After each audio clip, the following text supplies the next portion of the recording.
Welcome to the Megyn Kelly Show. I'm Megyn Kelly. We begin today with Jeffrey Epstein, convicted felon, pervert, abuser of women, and yes, at one point, a long time ago, friend of Donald Trump.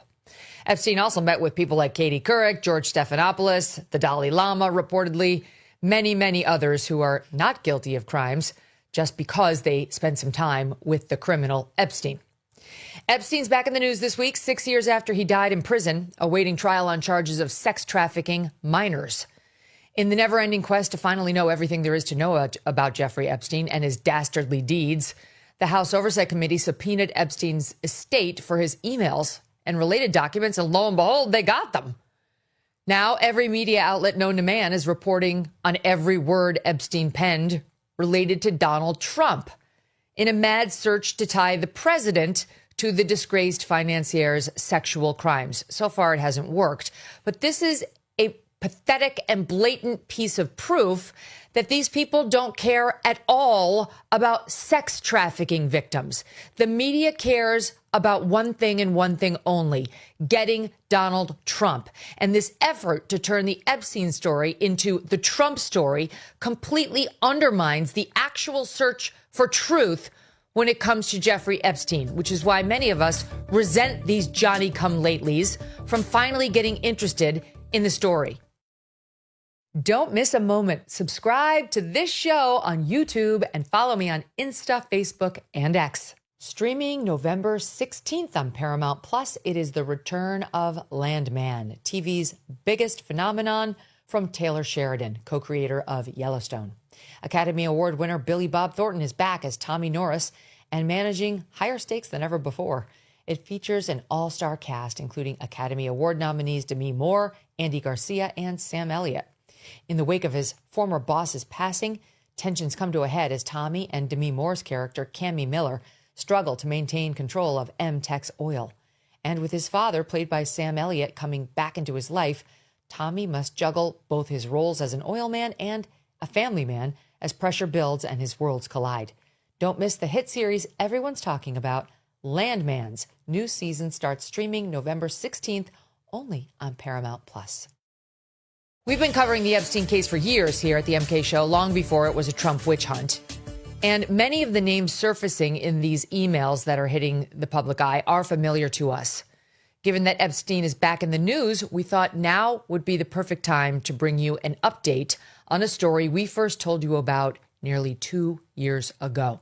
You may remember way back in January 2024, I said something on this show that went viral.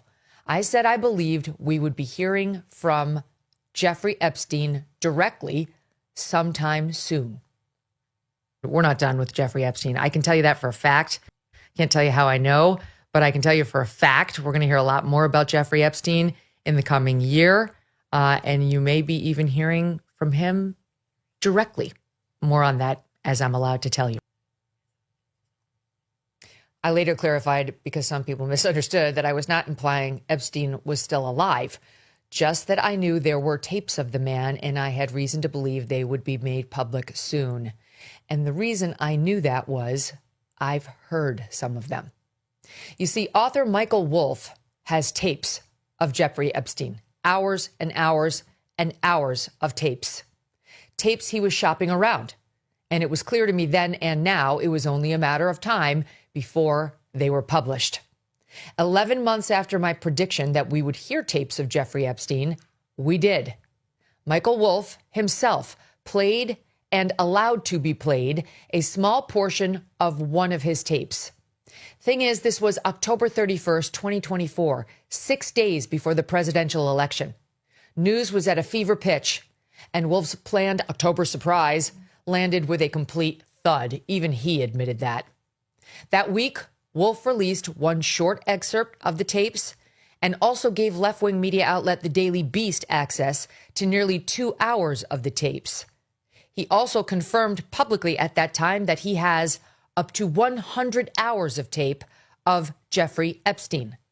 A clip here from Wolff's podcast, Fire and Fury, October 31st, 2024. I had many secret sources. But this was a particular secret source. Quite particular. It was Trump's old friend, Jeffrey Epstein. that Jeffrey Epstein. I think we have a snippet from one of the conversations that I recorded with Epstein, and I think this was in a restaurant in 2017. His people fight each other. Right. And then have outsiders. He sort of poisons the well outside. He will tell 10 people Bannon's a scumbag and Priest is not doing a good job and Kelly has a big mouth. And what do you think? Jamie Dimon says that you're a problem and I shouldn't keep you.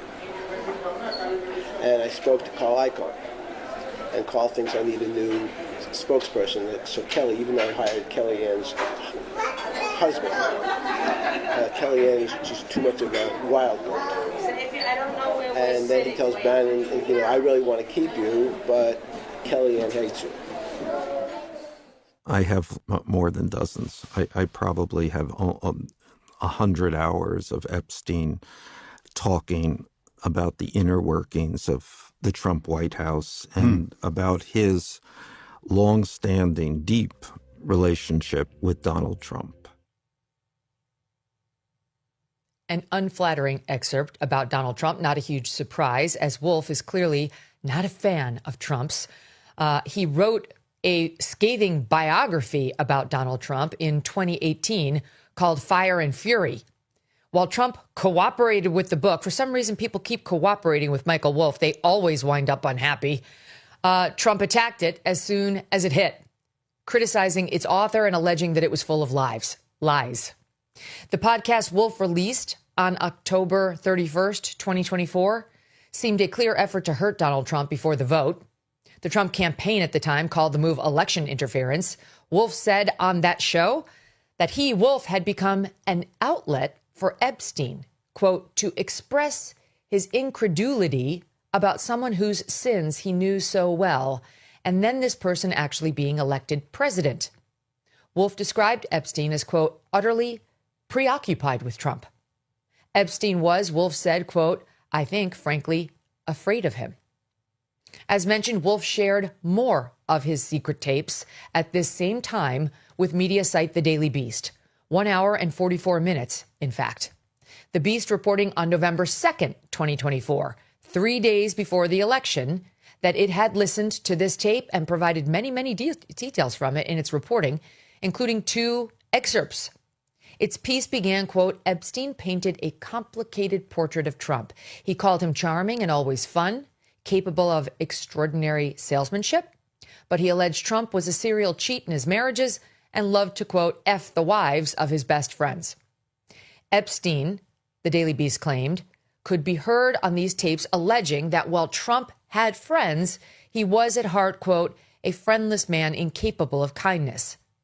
Asked by Michael Wolff how Epstein knew all of this, Epstein responds, quote, I was Donald's closest friend for 10 years. Epstein says on the tape, per the Beast, that Trump had an elaborate scheme to procure sex with his friends' wives and goes into detail about how Mr. Trump allegedly did this, supposedly by getting the husband to agree on the phone to cheat on his wife with a young woman that Trump would procure while the wife was secretly listening to that conversation. Then Epstein reportedly claims that Trump would say to the wife, see, he's a bad guy. Why not consider sex with me? This is a story Wolff had already told in his 2018 book, Fire and Fury, and which the Beast effectively verified was sourced to Jeffrey Epstein. Here's an excerpt published from the tapes by the Daily Beast of Epstein. So how do you know this? That was close to straight. So I need the dump. Just give me Donald.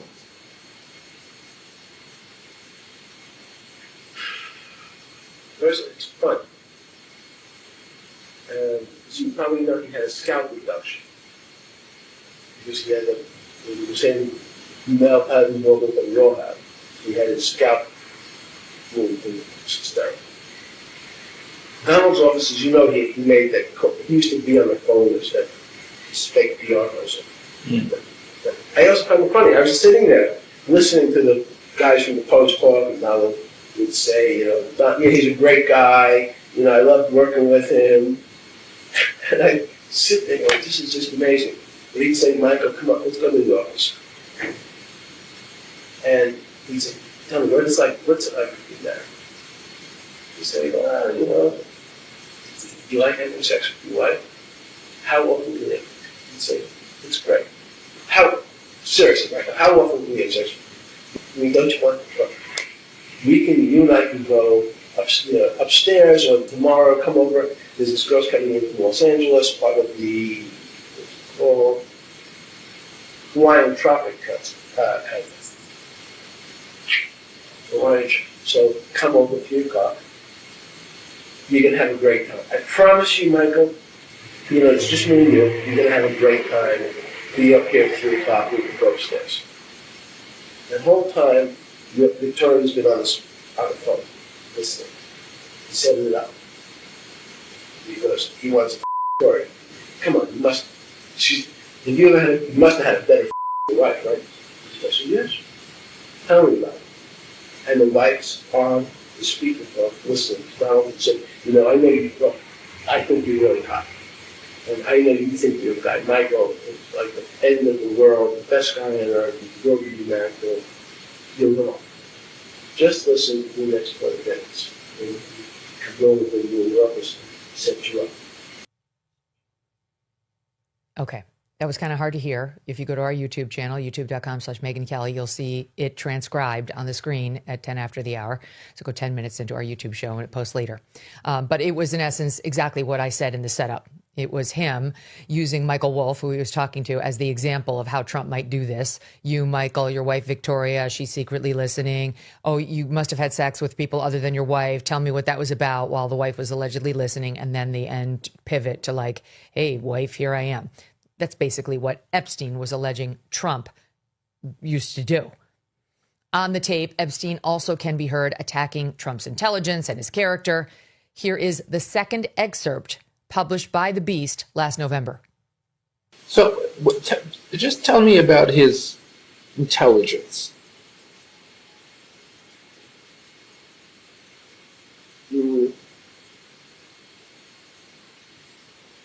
With respect to real estate deals, brilliant. Brilliant. He's a salesman. He knows real estate really well. Anything else but that, he knows nothing. No history, no strategy. And when I start to say about executive function, the executive function says, and it's strange because construction by definition is just that. First you have the foundation, you have the steels going up, what stage? But in terms of his anything but real estate, he can't figure out if I fire Bannon, what happens tomorrow. So cause and effect, that has no relationship. In analytic intelligence? No. Now what's this thing about that functionally he can't read, or he doesn't read, or He doesn't really. He certainly can't read a balance sheet, which is funny. Has no idea.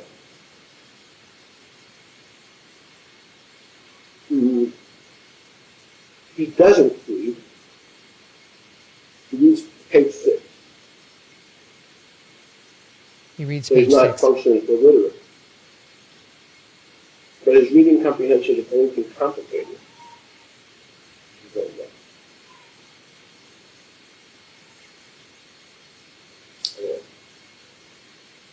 now what's other than he has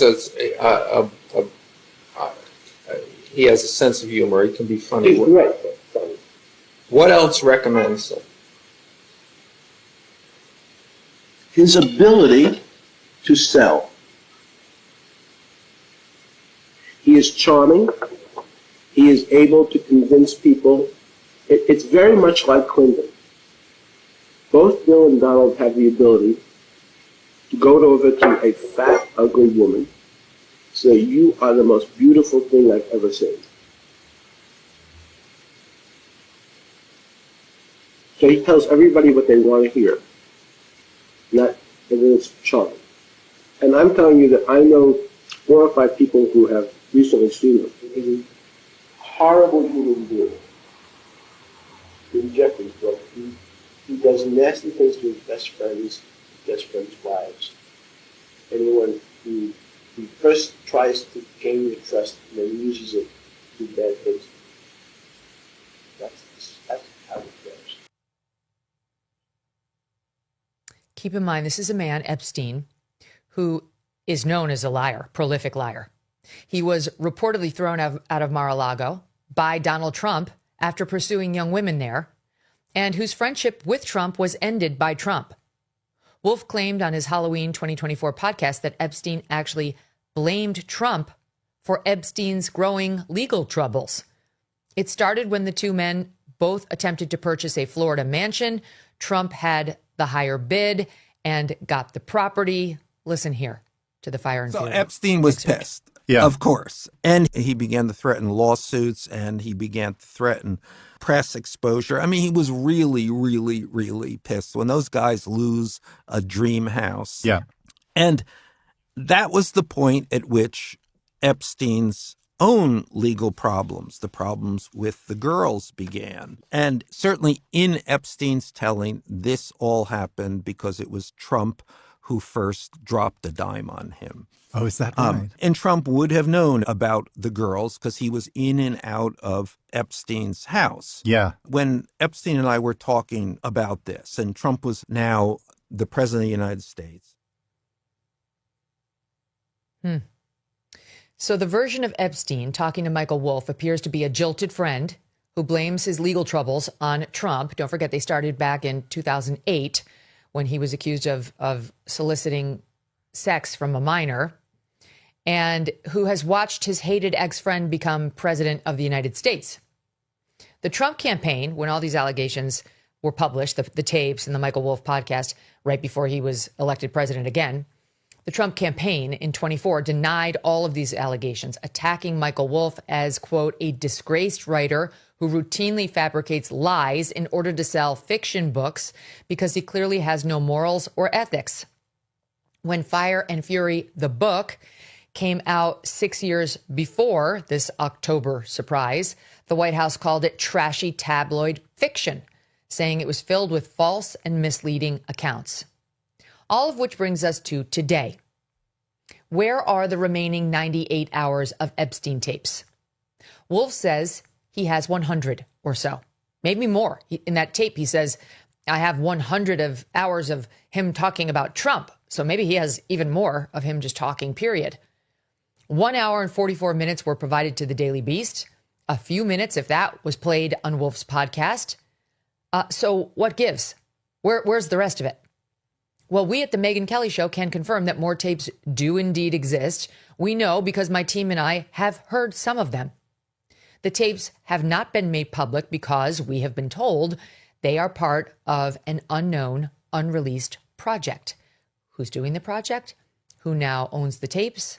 I don't know. We do not have a copy of them, nor do we know the plans for them. But we do recall some of what we heard on them.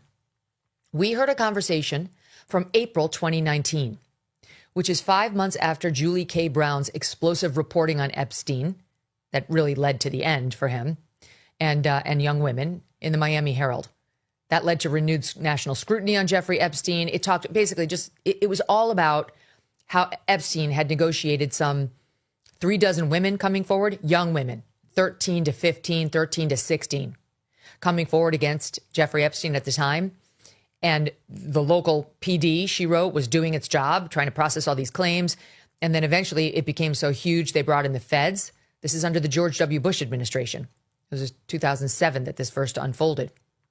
Obama didn't, take office till January of 2009. And so this thing was growing back then against Epstein. And that's when Alan Dershowitz came in. He represented Jeffrey Epstein, and he got him the sweetheart deal of the century, where they made all these women go away by not involving them in the plea. They didn't tell the women that they were copying a plea with this guy. They actually told the women that the case was ongoing, which is a violation of their rights and led in part to some of the payouts these women got. It's totally unfair to them. They never had their day in court because of what the feds did with Epstein at that time. They struck a sweetheart plea deal with him where he got to plead guilty to solicitation of prostitution from a minor, which is not a thing. Minors cannot prostitute themselves. That's called statutory rape. So that's what Epstein was going through. That's what they were suggesting. He was blaming on Trump, that Trump somehow dropped a dime on him at the time after this failed real estate deal or this fight they had over either real estate or, seeking girls at Mar-a-Lago. We just don't know. We've had different stories told to us. And he thought Trump was at the root of his legal problems.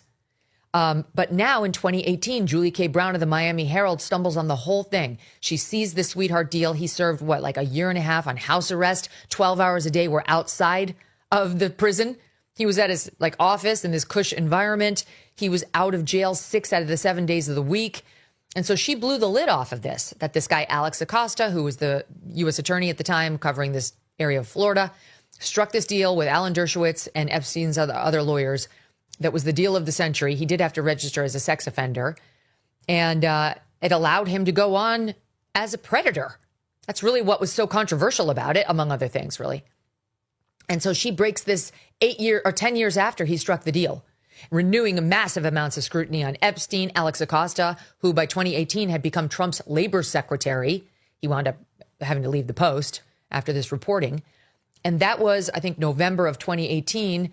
It was July of 2019 that Epstein got charged as a serial prolific sex trafficker, right? So this Julie K. Brown article was explosive and did lead to all this renewed national scrutiny on Epstein. So this is where he's talking on the tape that we heard. It's April of 2019, just a few months after Julie K. Brown's reporting, but 3 months before Epstein would actually be arrested on the new, gravely serious charges of sex trafficking minors. On the tape that we heard, 4 power brokers are in a room. They are brainstorming public relations strategies. The goal, to try to rehabilitate Epstein's image. Epstein's there. Steve Bannon is there, obviously a major player on the right. Michael Wolff is also there. But he is not just a journalistic observer. He is an active participant, providing Epstein with his own PR advice. This tracks with an extraordinary email exchange released yesterday between Wolff and Epstein from 3 years earlier, from a few years prior to this 2019 email that we heard. It is dated December 15th. Is it 2015? Or 26, yeah, okay. It's December 15th, 2015, and carries over to December 16th, 2015. This in this exchange, Wolff sounds, when he's writing to Epstein, more like a crisis PR rep than he does an independent journalist, which he purports to be, by the way. On December 15th, 2015, Wolff tells Epstein, quote, "I hear CNN is planning to ask Trump tonight about his relationship with you, either on air or in scrum afterward." There was a CNN debate that night. Epstein responds that same day, quote, "If we were able to craft an answer for him, what do you think it should be?" Wolff responds the next day on the 16th, quote, "I think you should let him hang himself. If he says he hasn't been on the plane or to the house, then that gives you a valuable PR and political currency. You can hang him in a way that potentially generates a positive benefit for you. Or if it really looks like he could win, you could save him, generating a debt." CNN did not ask Trump about Epstein at all that night. And in another stunning email, Wolff in October of 2016 writes to Epstein, quote, "There's an opportunity to come forward this week and talk about Trump," this is right before the election, "in such a way that could garner you great sympathy and help finish him. Interested?" Wolff posted a video on social media yesterday responding to these disclosures from these emails, but he did not address any of the ethical issues about his relationship with Epstein as a so-called journalist. Instead, as you're now seeing in a pattern of events, Michael Wolff went after Donald Trump. I have been trying to talk about this story for a very long time now. And this is, well, perhaps we're getting close to the smoking gun. Jeffrey Epstein and Donald Trump had the closest of relationships for more than a decade. It's curious that Epstein's relationship with so many people in public life has damaged them considerably. But the one person who he was closest to has not been held accountable. That's Donald Trump. I released tapes of Epstein talking about this relationship before the election to really little effect. What was Donald Trump's relationship to Jeffrey Epstein?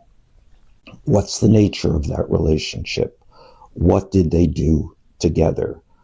And anything, I think, that can bring us closer to an answer to that question is central to our time. Now, let's be clear. When Michael Wolff released those excerpts that landed with a thud in October, on October 31st and via the Daily Beast, November 2nd, the election was November 5th of 2024, he wanted to sink Trump. That seems clear. Why would he hold back the most damning piece of the tapes? If he has more, if he's got Epstein on tape making it clear Trump trafficked girls, something equally awful, don't you think Michael Wolff would have released that days before the election? So while he says we're getting close to the smoking gun, it seems clear to me he doesn't have it. He doesn't have it. I think it's clear he would have released it. But back to what I do believe he does have. I only know a sliver of it. He knows the rest, and I don't know whether he's ever going to show us on the rest of those tapes. But I want to go back to what we heard and the room with Epstein, Wolff, Bannon, and one other person, a woman. We can at this time exclusively reveal that the fourth party in that room, never before publicly identified, was former Obama White House counsel Catherine Rumler.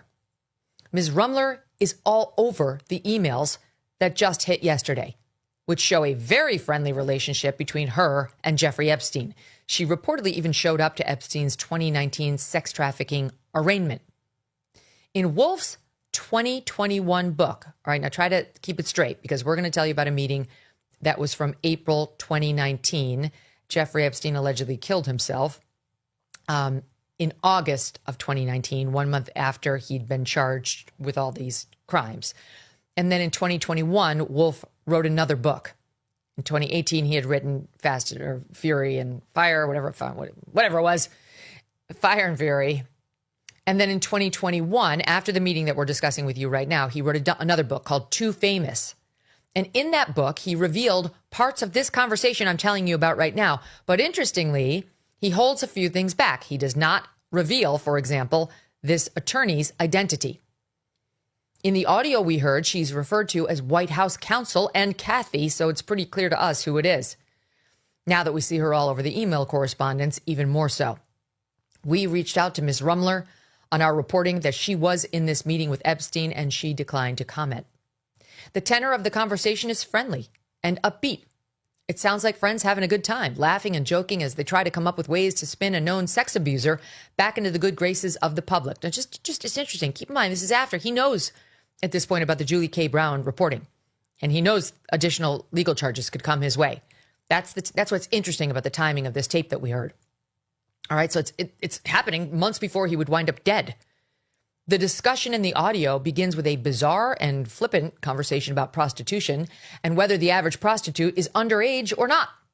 Again, reminder, Epstein pleaded guilty in 2008 to solicitation of an underage prostitute. Insert my refrain about how that's an impossibility. He raped a young girl. He didn't solicit a prostitute who was underage. That's not a thing. Bannon then quickly tries to change the topic, expressing his opinion that the core accusations against Epstein, that he is a rapist and a pedophile who is trafficking underage girls to his rich friends, are not true. Bannon says Epstein does not have a legal strategy problem, but that his PR problems are metastasizing. Bannon suggests a year of media training so Epstein could do an interview on a program like 60 Minutes. And both Bannon and Rumler express regret that Charlie Rose, who was brought down by a sexual harassment scandal of his own in 2017, was no longer available to do an interview on his show. Yes, he would have been a friendly. They were not wrong about that. Wolf then brings up Gayle King as a possible interviewer.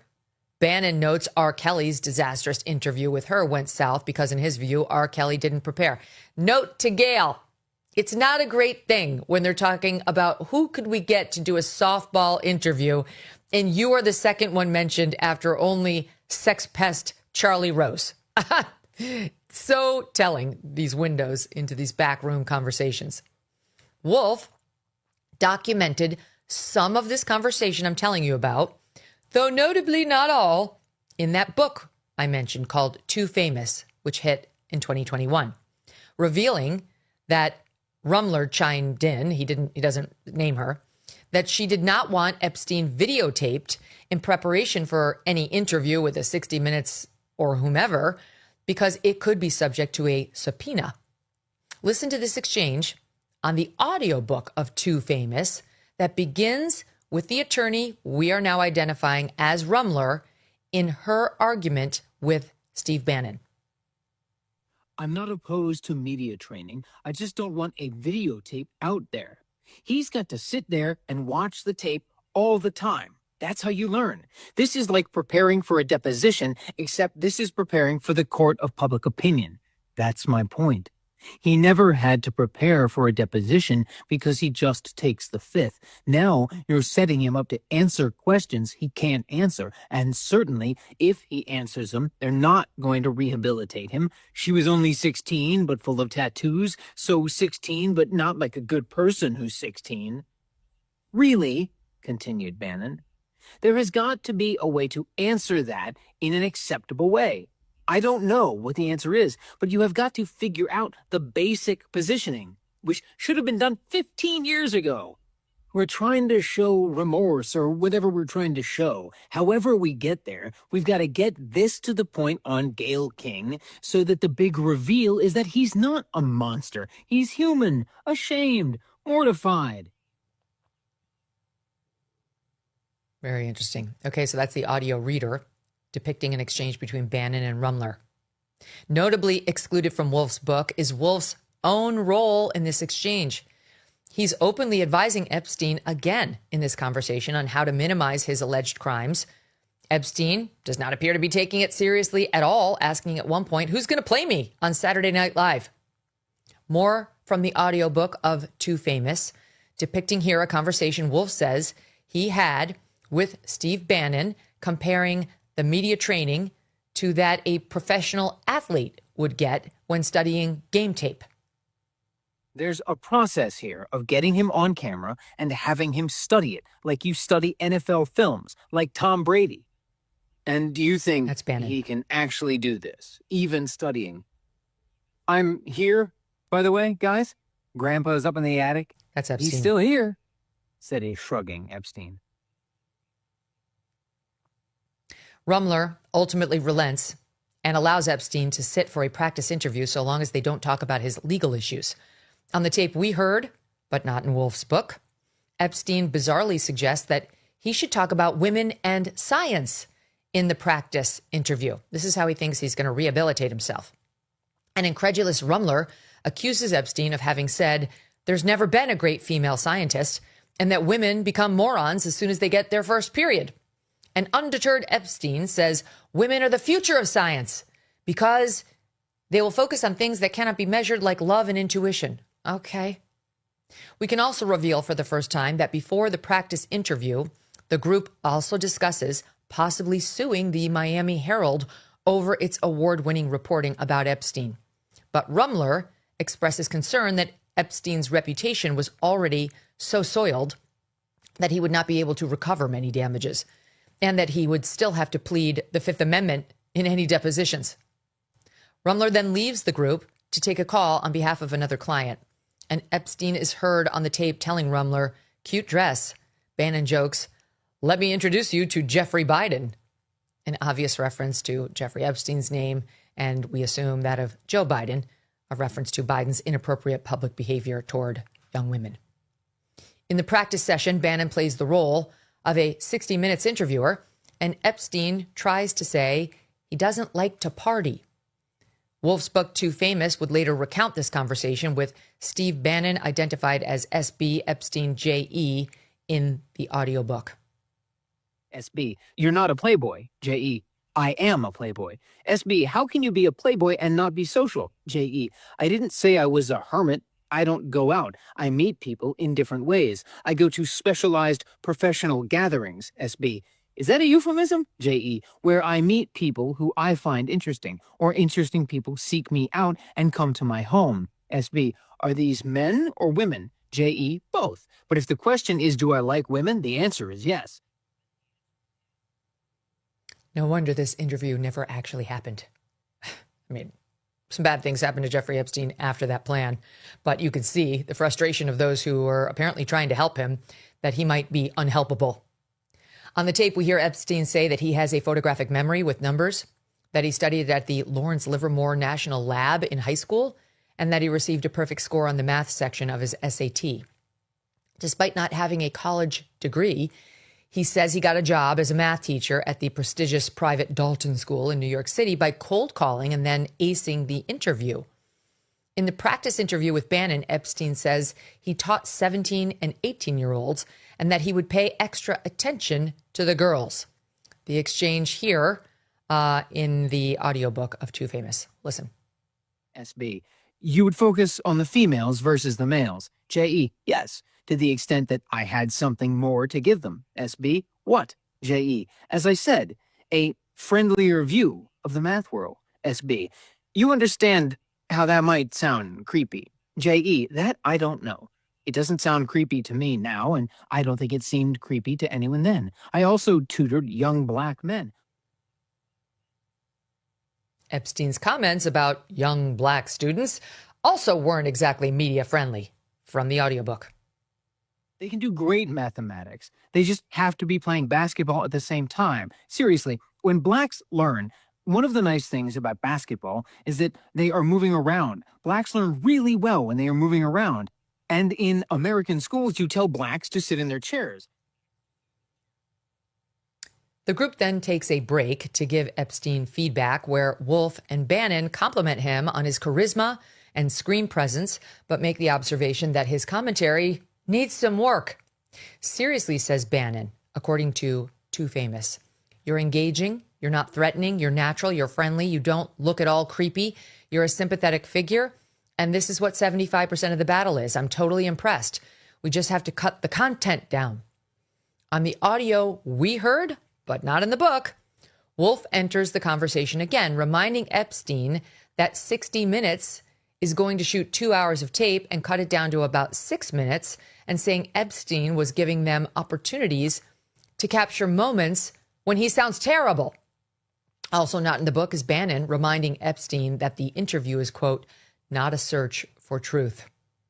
While Epstein is in another room, Wolf on the tape expresses how fishy he finds it that Epstein got a job at the Dalton School without a college degree. Quote, I've been going after this for years, Wolf is heard saying. And then Bannon responds, quote, I'm still not buying it. Bannon is laughing at the time.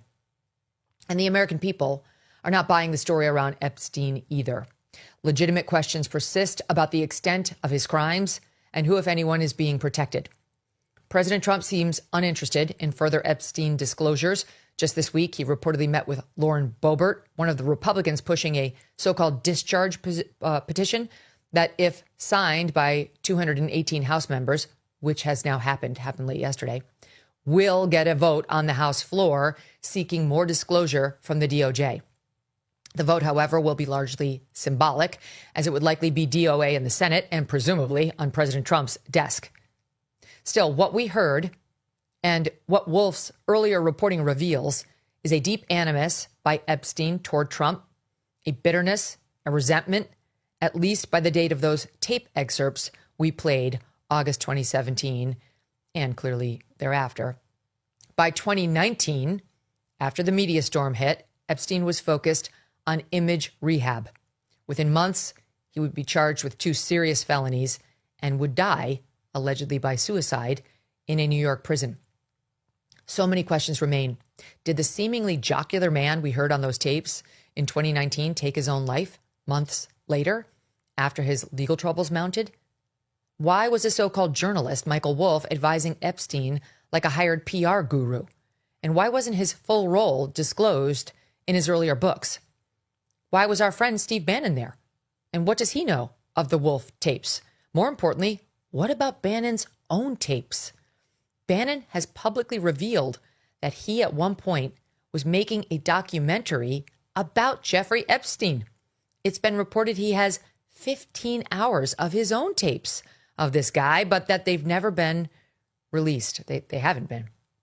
Bannon once explained that he was hoping to show that Epstein's, quote, perversions and depravity toward young women were part of a life that was systematically supported, encouraged, and rewarded by a global establishment that dined off of his money and his influence. The New York Post even obtained a trailer for the film. Here it is. By the time I was 16, I brought him up to 75 girls. But he was glib, and he lived essentially like he was Gatsby. He was an absolutely terrifying person to encounter. You own an island, right? Thank you very much. Two islands, the islands of Dr. Moreau. Correct. I made my living from old thinking, but the future is for the way women think.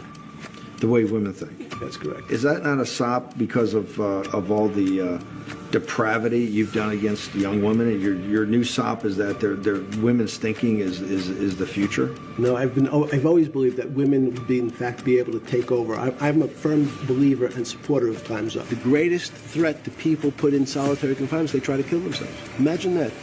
You're only in a room for 24 hours, you start to go crazy.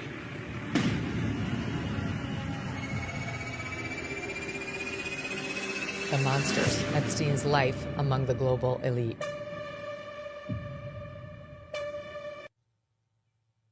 Produced by somebody whose name I missed, and Steve Bannon. That film was never released. We reached out to Steve, who we love, for comment on our reporting, and we'll let you know when and if he responds. I'm sure he'll have something to say about this. I'm sure he'd like the chance to comment on this whole experience and on his own tapes. And we're pals with him and would love to ask him directly here in a good exchange. So I hope he'll come on and we'll talk about it.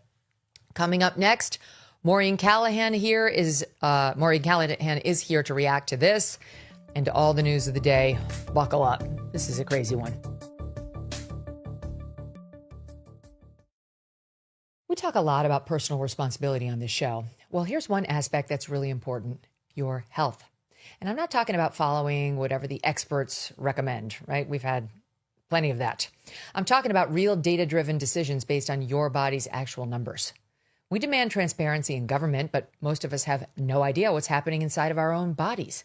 Disease can develop silently for years before symptoms appear.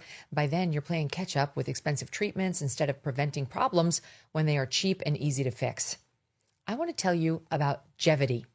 They are revolutionizing preventive care with something radically different: 100 plus blood markers tested at your home. Personalized supplement packs shipped directly to you based on your deficiencies. Biannual retesting to track progress, plus ongoing virtual consultations on your schedule. This is healthcare independence, and you get 20% off at gojevity.com/Megyn with code Megyn when you check out. That's GEVITI.com/Megyn, because nobody should control your health decisions but you. All right, let's go. Isn't it great to be together? It's so great to see you. You're not alone. It's only the liberal media and the haters who want you to think that. We're in the majority right now. We're from Chicago. We flew in just for this. I was like, we have to go. And then after what happened to Charlie, I'm like, we definitely have to go. Don't miss your last chance to be part of the Megyn Kelly Live Tour.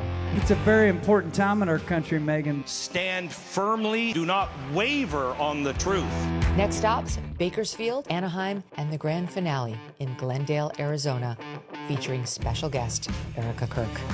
I really genuinely feel like it's more important right now than ever, for all the reasons. And it took courage for all of you to come. The biggest thing we can do is be unafraid.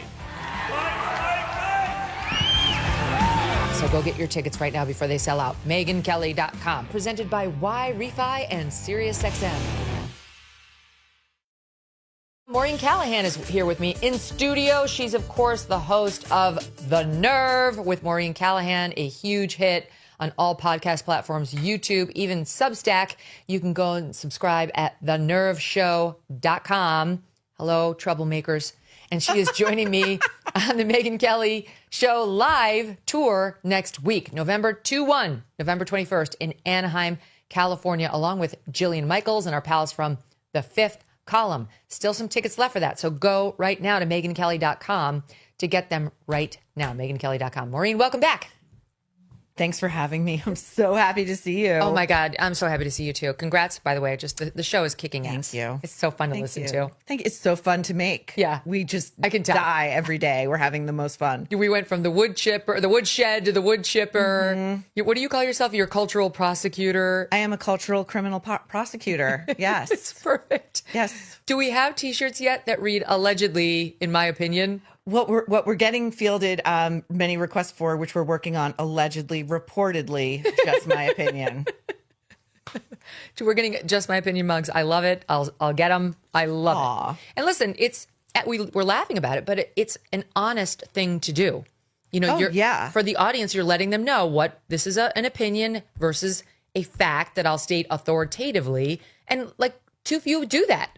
No, absolutely. And we're also very, our whole thing is we exist for a reason, and we really are bringing to light the underbelly of celebrity culture and those people that we choose to lionize and glamorize, who, may, like Ryan Reynolds, be, just my opinion, a psycho-arsonist who is yet to be brought to account. Yes. And you have the receipts on that. I do, very much so. You have a good basis for your opinion. Very much so. But underscore, that's what it is. Okay, let's start with Epstein. Mm-hmm.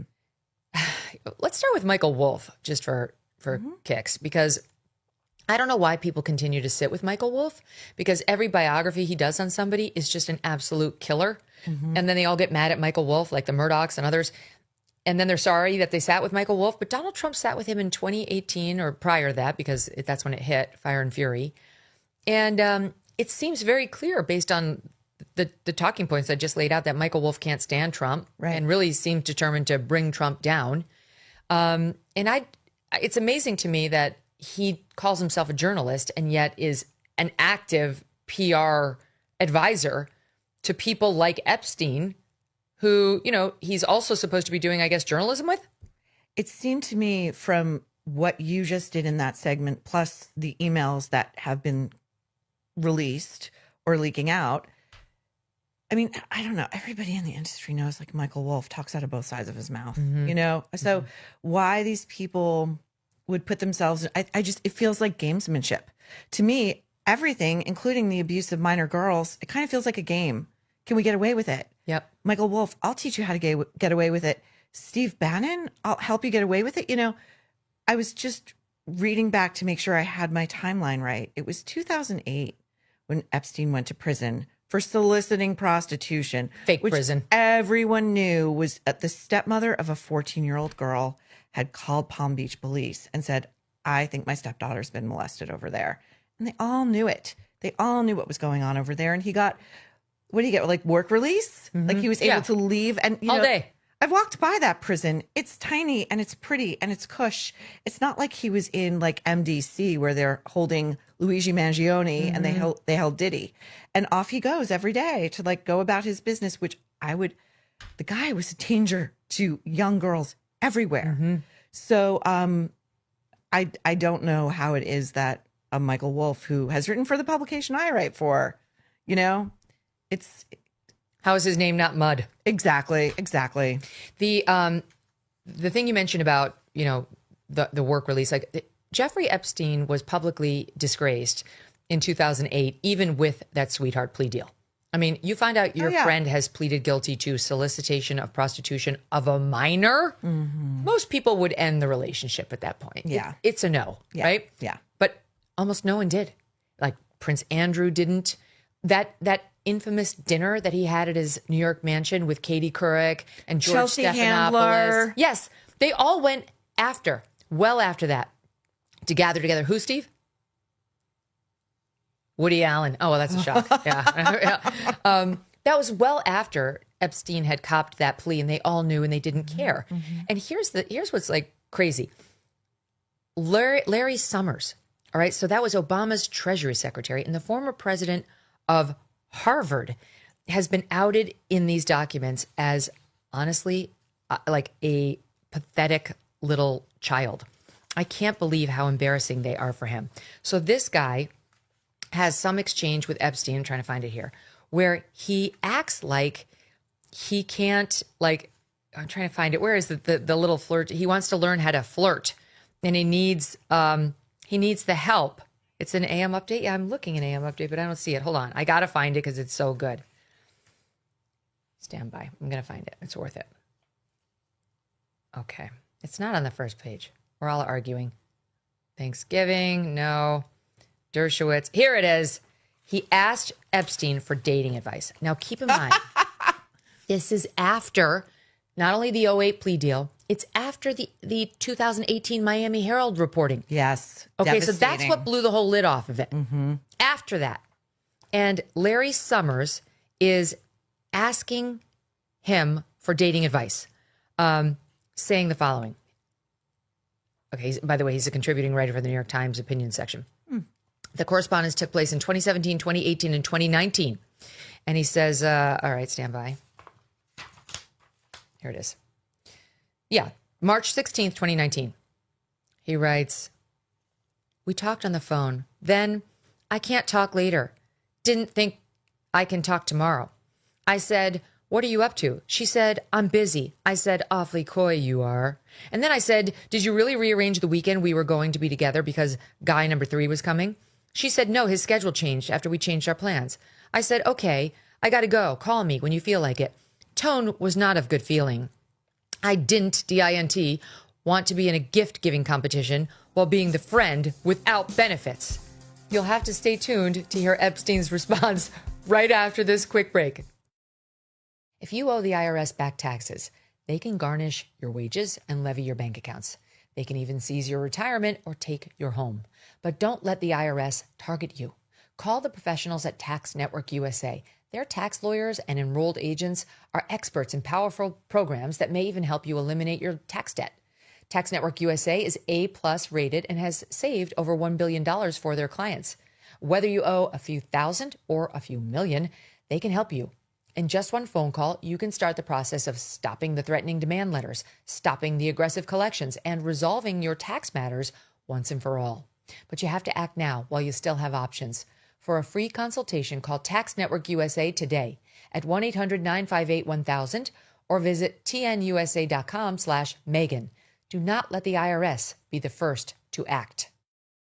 I want to tell you that after the show on SiriusXM at 2 p.m. on the Megyn Kelly channel, which is channel 111, you can share your thoughts as part of the MK Wrap-Up Show hosted by Emily Jashinsky. Today, her guest is Jonna Spilbor of MK True Crime, reacting to our Epstein talking points and breaking news, and to Maureen. You can call in at 833-44-MEGYN. That's 833-446-3496. And tomorrow, I will be joining Emily on the Wrap-Up Show. So tune in at 2 p.m. Eastern on SiriusXM Triumph channel, MK channel 111 for that. Maureen is back with me. Okay, so here's Larry Summers, former president of Harvard, former Treasury Secretary under Barack Obama, writing an email to Jeffrey Epstein like a small schoolgirl. Mm-hmm. Honestly, my 14-year-old daughter has much more maturity than is expressed in this. And Epstein responds, she's smart, making you pay for past errors. Ignore the daddy, I'm going to go out with the motorcycle guy. You reacted well. Annoyed shows caring. No whining showed strength. This is so embarrassing. He is desperate to have approval from Epstein and how he's going to behave. In November 2018, which, by the way, is right after the Miami Herald report, Summers forwarded Epstein an email from a woman with whom he'd been corresponding, writing, think no response for a while, probably appropriate. Epstein replies, she's already beginning to sound needy, nice. Summers, when asked to comment on this by the Times, responded that I previously said I regretted my associations with him. Why? You were fine. What do you mean you regretted? You were with him at the time we knew everything we know now. Like 2018, 2019, and you're seeking dating advice from the guy. I mean, so these are allegedly the finest minds. Allegedly, reportedly, the finest minds. First of all, he puts this in writing. Call him, my man. Okay. Like, just make it a phone call. I mean, Jeffrey Epstein was probably recording everything and everyone anyway, but then to be like, I don't know, what would he be at this point? Like in his early 60s? Who, Epstein? No, Summers at the time of writing these emails that are like, I think that's right. So if you parse the subtext is, hey, Jeffrey, I'm dating a sugar baby who's with me because I'm a rich, older, powerful man with money. She doesn't want to have sex with me, but I want to have sex with her. He literally says, I'm sick of buying her stuff and she's not putting out. Now, this is where it really gets pathetic. I'm going to pass you a note at lunch and ask you, should I return this text message or should I make her wait? I'm so embarrassed. And this is a woman who's embarrassment. Right? And she's juggling like three other guys. And he's like, Jeff, what do I do now? I would say to Larry Summers, if you're dating a 14-year-old, that's your guy. That's who you should go to for dating advice. True. But if you're not molesting children and you're just like over on like sugar babies or, like, what are you doing? What are you doing? It's amazing to me, like the amount of connections he had and people who were tight with him. I mean, you don't text somebody who you're not really close with on how exactly you should respond to the text messages you're getting from your would-be lover. This is so humiliating. And yes, Larry Summers is now 70 years old. So he's a fully grown man. There's more, okay, on these Epstein emails and so on. In one that's being touted by the media, August 23rd, 2018, it appears to show Epstein, former Obama White House counsel Kathy Rumler, who I mentioned, discussing Michael Cohen and the payments to Stormy Daniels. And you hear Epstein saying, you see, I know how dirty Donald is. My guess is that non-lawyers, New York business people have no idea what it means to have your fixer flip. I know how dirty Donald is. And the media's running with this. It's like, okay, once again, if Epstein said anything to Michael Wolff about Donald Trump, and there's 100 hours of it on tape, you don't think Michael Wolff would have dropped that on the Halloween surprise he did 6 days before the last election? It's such bullshit. Like, nothing is there. And not to mention the fact, you don't think Joe Biden would have dropped it when he was running against Trump? Right. For re-election, or Kamala Harris? Like, this is all, they've bastardized the Epstein story to make it all about Trump, which is it's infuriating to those of us who actually do care about young girls and have a proven record of it. They can go fuck themselves with this. They can. Here's my problem that I cannot get past. And I feel like, why won't they release the documents? Why? Yeah. That's the problem. If there's nothing there, if you're exonerated, why not release them? If we were talking about the Biden administration, we would also be like, release them. So you want Trump to call for them to be released? Just do it. I do too. Just do it. Yep, I do too. And there's a reason. Like, they got all of these from Jeffrey Epstein's estate. It's his emails. But we don't have the documents that are at the DOJ. Right. And maybe there won't be anything more interesting in there. I don't know. But it's very strange that Trump actually met with Lauren Boebert to try to discourage her. Right. Right. Like, at this point, he should just say, let's do it. There's not going to be anything in there. I don't believe there's going to be anything in there that's truly a smoking gun. I think it's bullshit. I think he just finds this stuff annoying, a distraction. And let's face it, I feel like it's no accident the Dems released these yesterday after their humiliation in losing the shutdown standoff. They're like, pivot. Let's talk about Epstein and Trump. Right. But what's interesting about it is it shows that both sides have their hands dirty. We've got top Obama officials dealing with Epstein. You know what I mean? I mean, his White House counsel. His White House counsel is, and again, as you said, well established the guy was a pedophile. Well established. This guy was disgusting. Anybody who set foot in his townhouse saw those artworks he had, which were all about like young women sort of in sexual, it was all I mean, he was just showing you right there who he was. That portrait of Clinton in a dress with the high heels. It makes me wonder if the reason they're just not getting released is because there are far too many people of power implicated in those emails on both sides. There's one in what was just sent out where this Catherine Remler, the Obama White House counsel, is ripping on Bill Clinton, suggesting she thinks he's a near psychopath. She says he is very close to being a psychopath. He has no conscience. It's scary, she says about him. This is an exchange she had with Jeffrey. Epstein calls Bill Clinton a liar, saying, my memory, he says, I stopped talking to Clinton when he swore with wholehearted conviction to me that he had done something.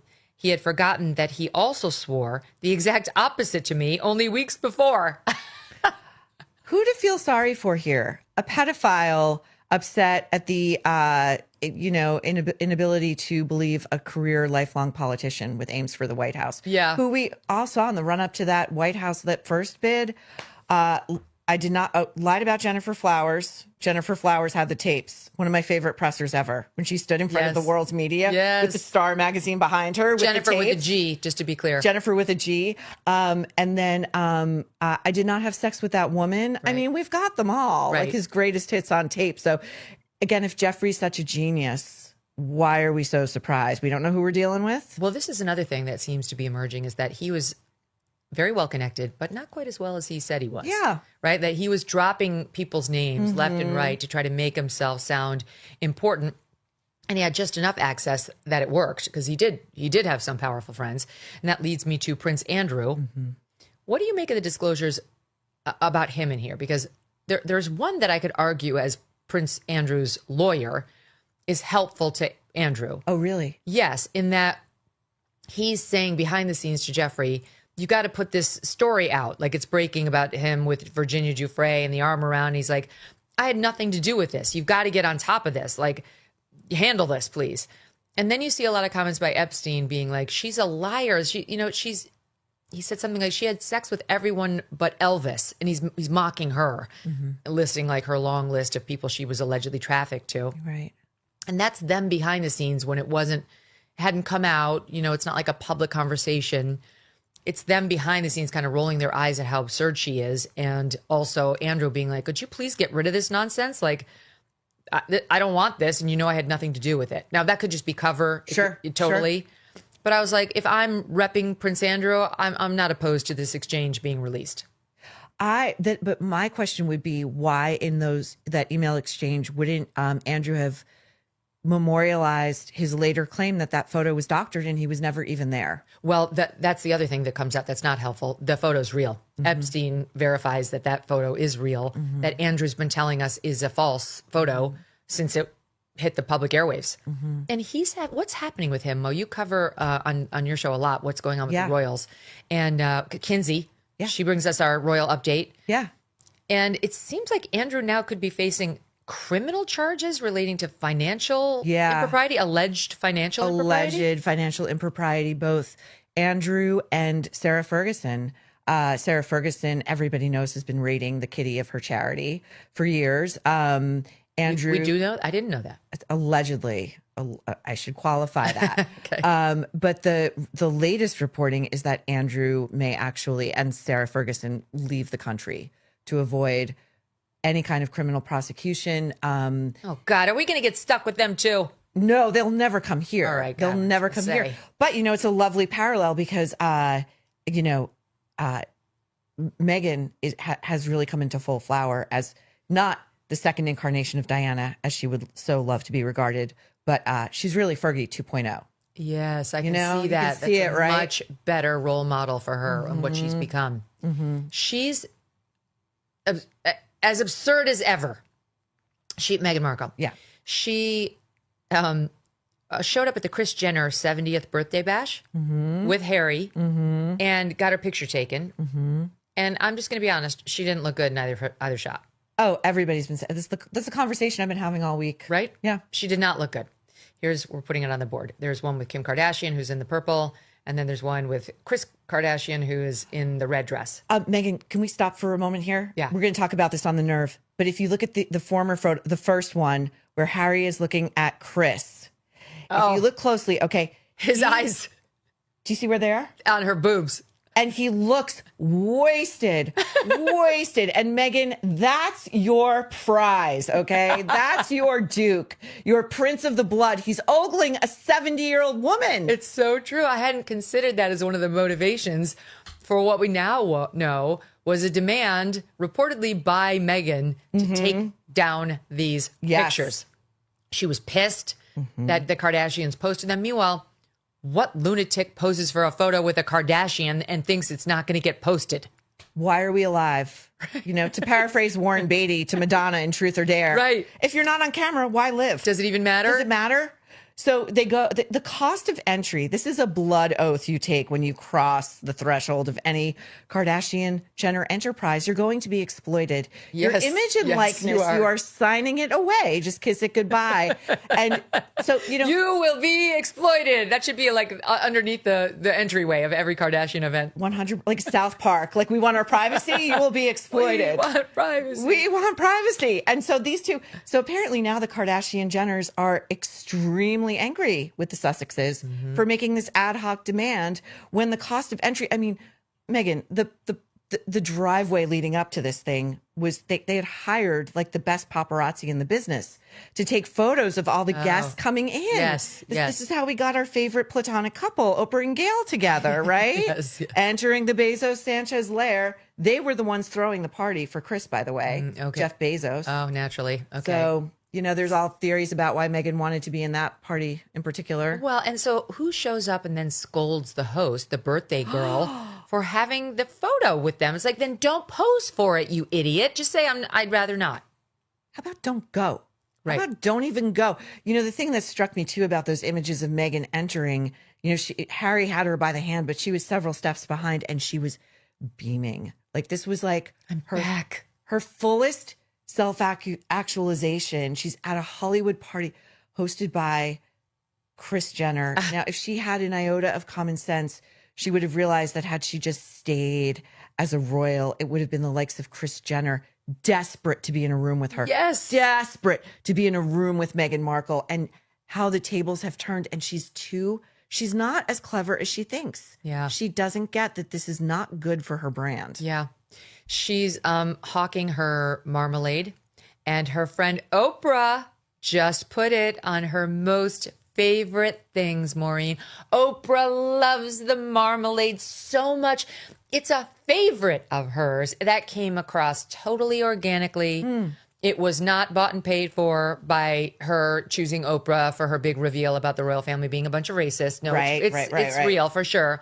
And just to prove how real it is, our friend Link Lauren decided to order some of the orange marmalade just to see for himself if it was amazing and a favorite. And here's how that went.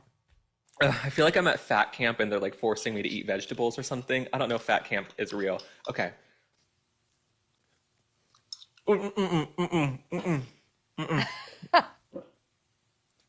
No.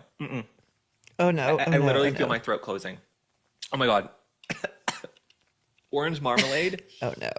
Tastes like crap. I actually feel sick. That's really not good. That's not good. Oh no. He looks genuinely upset. Yeah, no. One more. He bought one of her candles, you know, that she was using the utensil the wrong way to make. I don't know. Yes, that canning thing. We're not kitchen people, but there is like some grabber thingy that grabs the candle, and she was using it the wrong way. I think it was the candle, but in any event, she was in the kitchen trying to use this. And Emily Zanotti, who's a great follow on X, reliably tells me, and she's a great chef, she had it completely upside down. She was not using it the right way. Our new Martha Stewart doesn't know how to use kitchen utensils, but America needs to know she also cannot make candles, because here's what happened when Link ordered one. No. You guys. Taking it out of the box. There's no wick. Wick, producer Kylie. Oh my God. There's no wick, right? Am I crazy? Where's the thing that I light? You're not. This has to be a joke. No, I'm not even kidding. I'm not kidding. You guys, this isn't a stunt. There's literally nothing to light in here. No, it's not pasted down. My producer's in my ear. Is it pasted down? No, it's not pasted down. Zoom in. There's literally nothing. There's nothing to light on the candle. This is like Meghan Markle's career.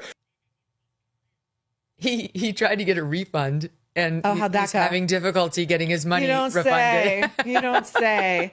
I mean, this is why I think she's, first of all, is that not the metaphor for Meghan Markle in particular? Like, there is no center. There is no through line, and there's nothing to light up. There's no light inside. There's no light. There's no light. So in that regard, you know, Chef's Kitchen, she nailed it. Yes.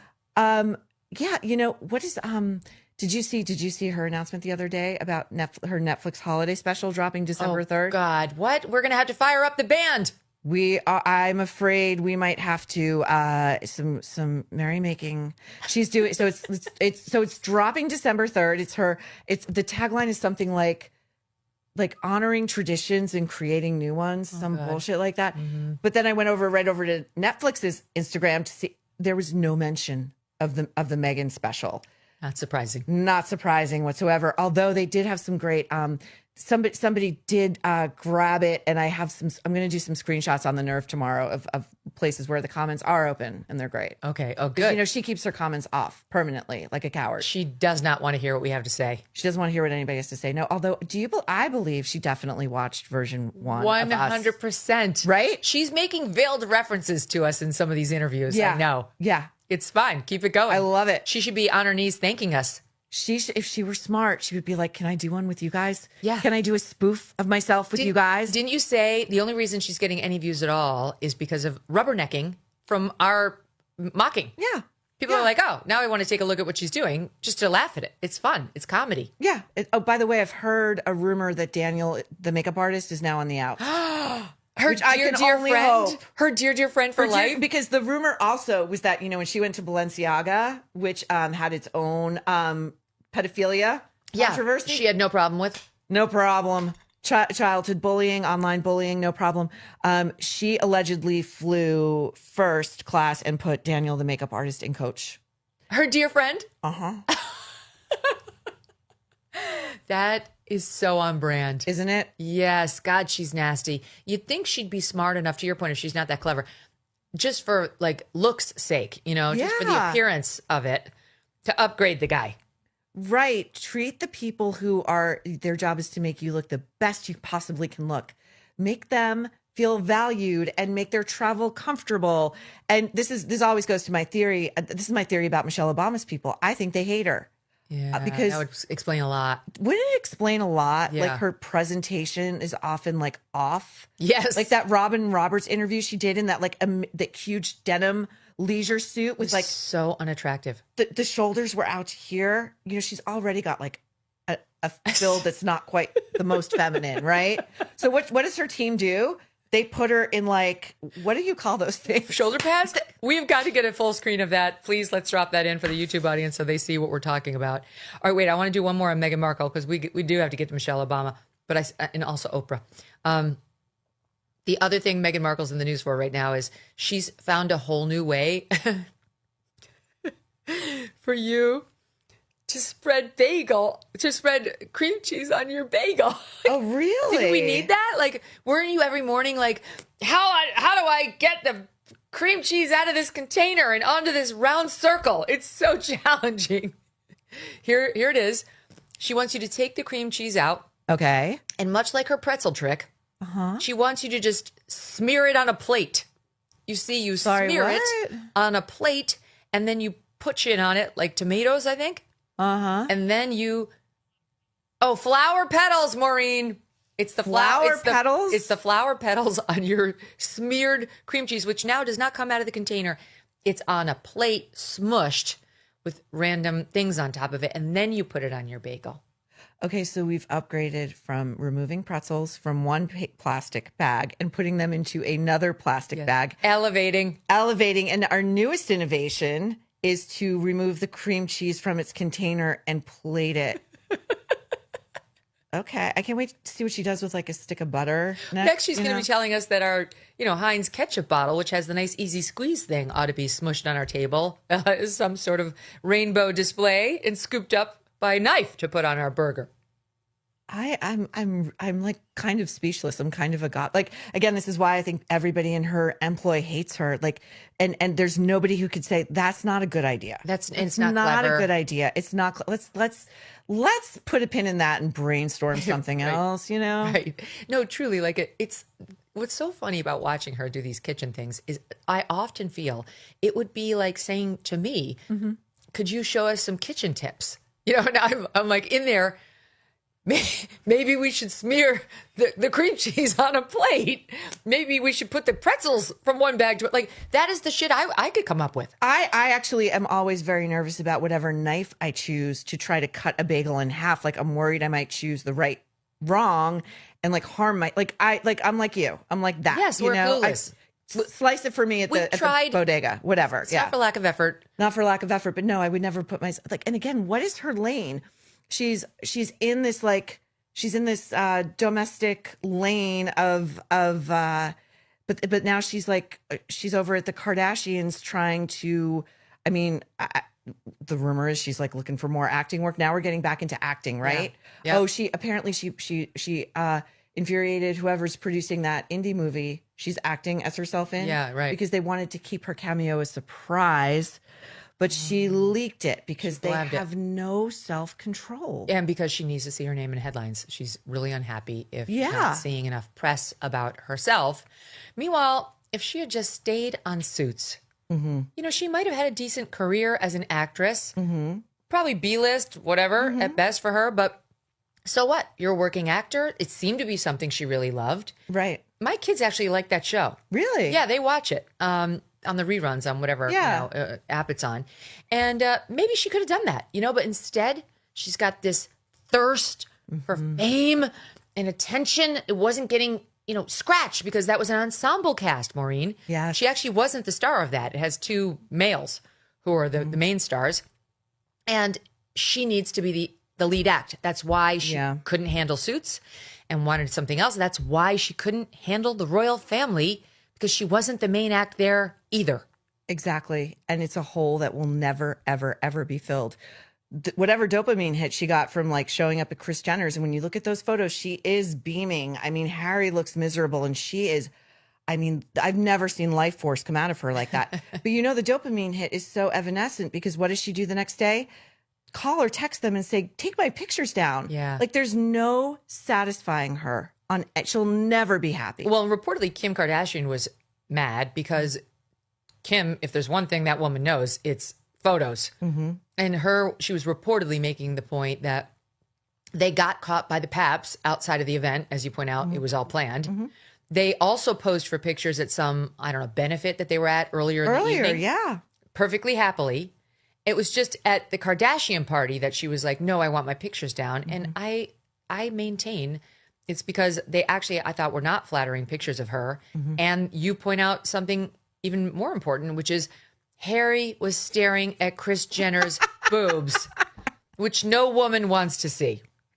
I can see why you'd say, I'd prefer that not happen.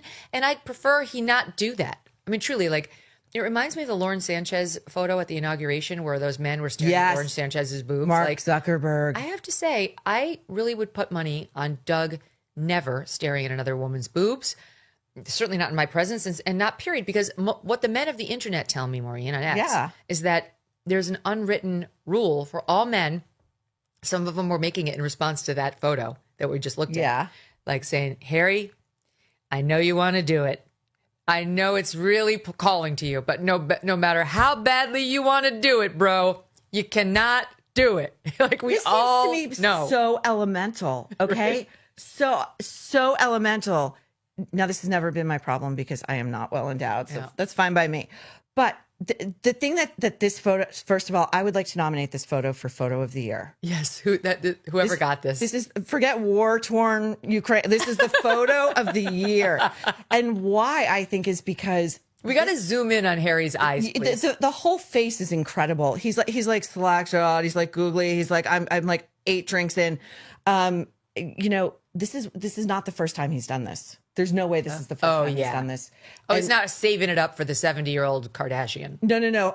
I can only imagine the people, the luminaries we have been in contact with who Harry has comported himself thusly. And this is actually who she's dealing with behind closed doors. Yeah. This is a middle-aged man, a prince of the blood who has been around high-powered people. And like, this is where the tether with Andrew comes in.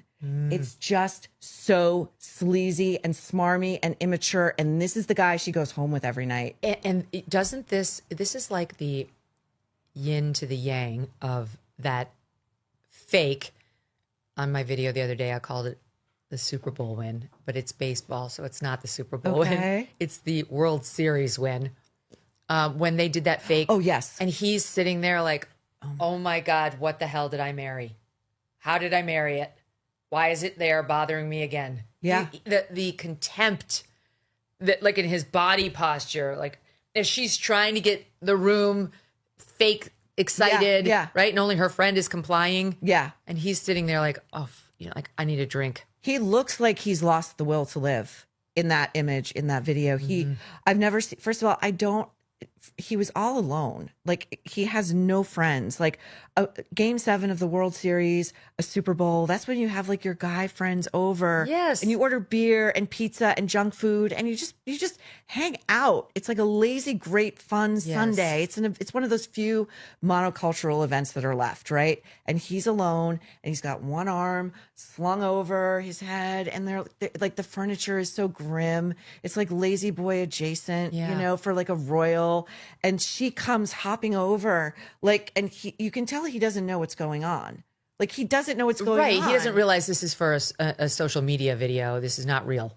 And he doesn't even seem to know what she's up to. None of us did. None of us did. And at first he puts his arm up like defensive, like, no, don't come in my space. In which he spoke for us all. For real, like, yes, go, yeah, and then he realizes, oh, there's a tableau that I'm not aware of yet, but I better play ball. Like, he does seem a bit afraid. He seems, it's again, like a corollary to Michelle and Craig, brother Craig, very afraid. So can I say this? I think, we have, okay, we can watch it since we're talking about it. Oh, yeah. Let's watch it.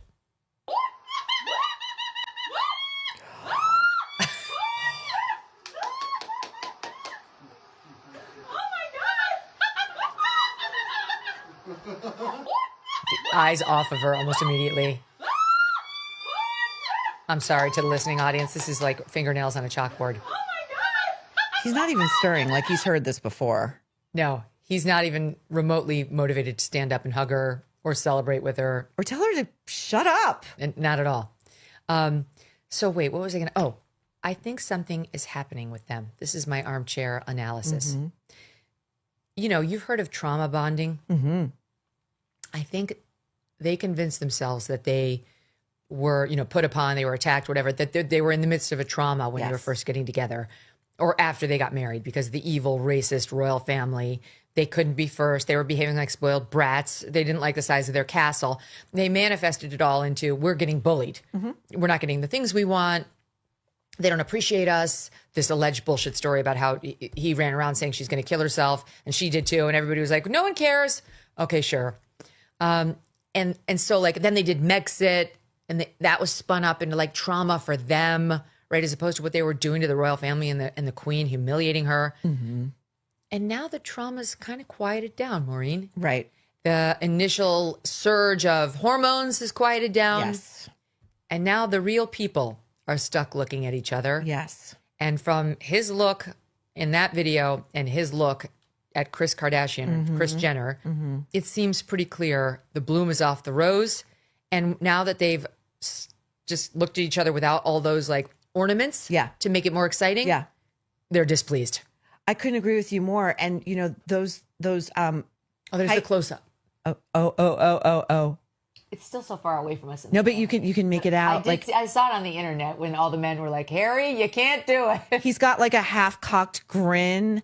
I mean, he's looking at her like an object, like a thing he could potentially purchase and take home. Well, it is a Kardashian. No, listen, I couldn't agree with you more, but it's so unroyal, it's and yes, Megyn, like an idiot, she's either willfully ignoring it because she's seen this happen before or she doesn't see it, but she's on a mission of her own. She's like, I need access. They could tweet something out for me about as ever.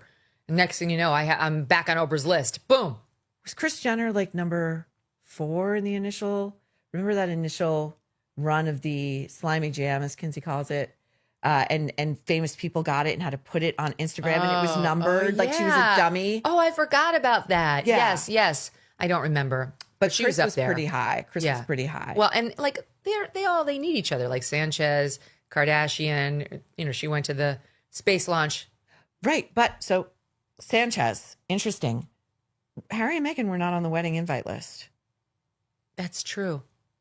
Yeah, I hadn't considered that. You're right. Well, that probably drove her crazy. You know, there were all manner. It was sort of Meghan Markle-esque in that, like, you couldn't tell what this assortment of celebrities had to do with each other. Like Tom Brady was there, Sydney Sweeney was there. There were weird famous people who just it seemed like just like, let's get some names, you know. Of course, we all know that's what happened. But not those two. Right. They were persona non grata. Nobody wanted them there. Well, one or both of the bride and groom were like, that is a bridge too far. Exactly. We want the Sydney Sweeney types, the legit stars, the Tom Bradys. Yeah. We do not want these glommers in Montecito whom are loathed by everybody. All right, stand by. We're going to take a quick break, and then we're going to come back. We have much more with Maureen, and we've got to get to our friend Gayle King. Maureen's got thoughts, Oprah, and much more. Don't go away. When you are buried in credit card and loan debt, it's human nature to put it off and say, I'm going to deal with that later.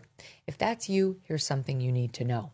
Done with Debt discovered a little-known strategy that works in your favor to dramatically reduce or even erase your debt altogether. They can aggressively engage everyone you owe money to this fall. And here's why.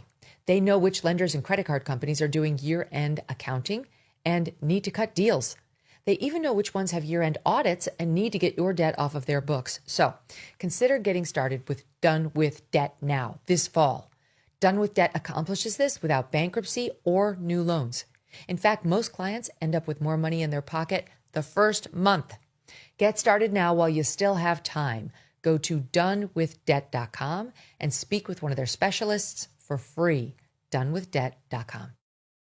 Back with me now, Maureen Callahan, host of The Nerve. Go and subscribe on YouTube and all podcast platforms, thenerveshow.com, and buy tickets to see us together live on stage. If you get the VIP package, I might be able to convince her to come and do pictures with us before the show starts. That is not this upcoming weekend, but the following weekend in California. Go to megankelly.com to buy those tickets now.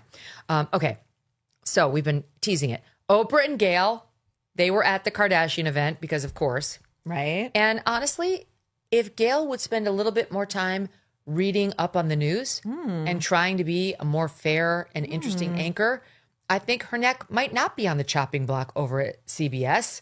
But she would never do that because she lives to be Oprah's arm candy and to rub elbows with people like this. Your thoughts? Well, I have many thoughts. Number one, we at The Nerve sent an email directly to Stedman on Monday asking if he was still alive.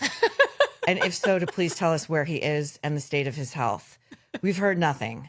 So maybe that's your answer. We're keeping a countdown because my second question is, Gayle and Oprah, what'd you do with the body? Where is it?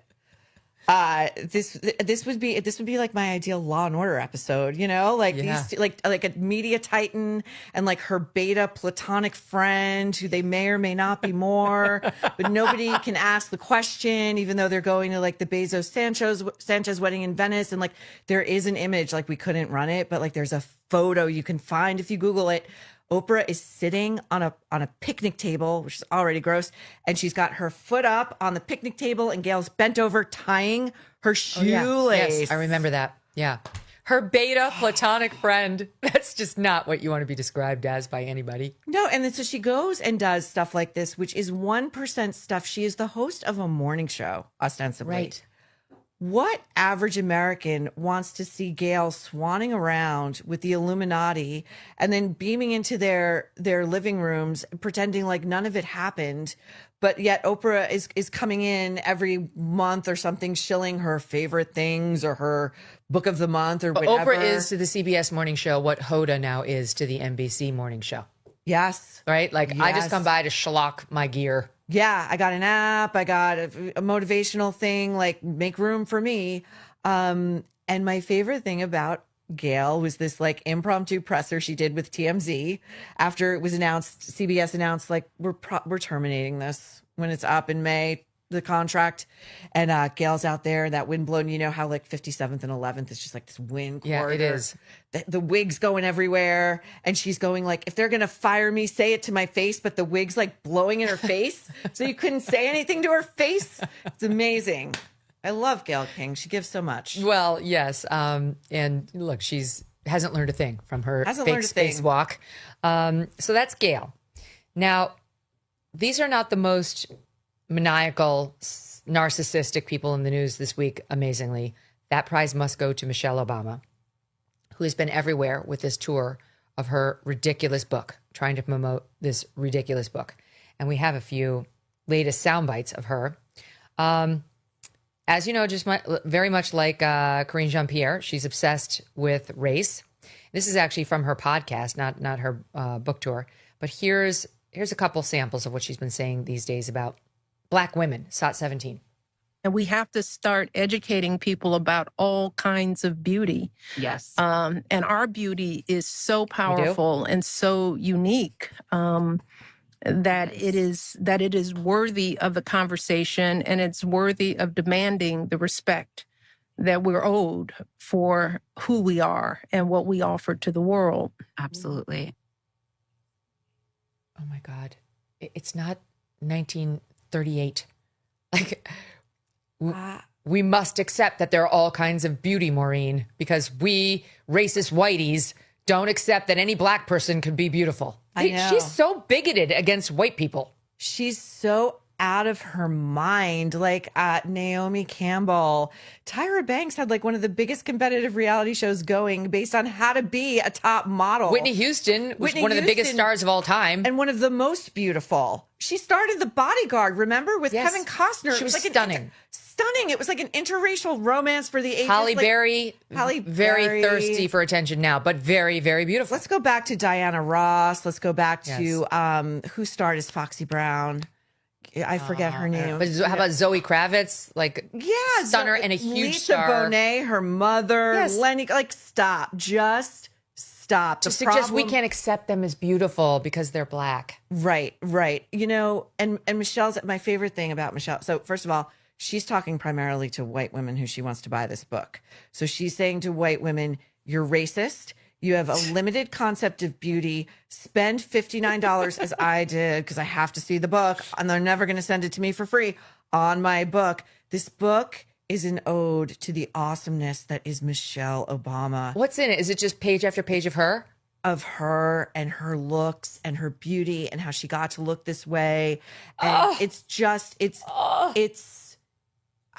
I'll never display it in my home. You know, and I love a good coffee table book. Oh, my favorite thing is she says, she gave this interview to the New York Times in which the journalist, I believe is also a Black woman, went along with her contention that there never before in the 54 first ladies who came before her, did a woman have such difficult hair to style. I can't. Now, I will take umbrage because I consider myself something of an authority on Jackie Onassis, and her hair was so difficult to tame and so kinky, and it really was like her hairstylists were like, you really do have like the texture and hair of like what we would consider Black hair, and she wore wigs for the bulk of her time as first lady. Oh, no way. Yeah. And like actually Joan Kennedy let this slip when she was first in the family. She wasn't like fully media trained. Yeah. She's like, oh yeah, Jackie wears wigs all the time. And like Jackie got upset because like her cover was blown. I didn't know that. Yeah. So Michelle Obama can take a seat.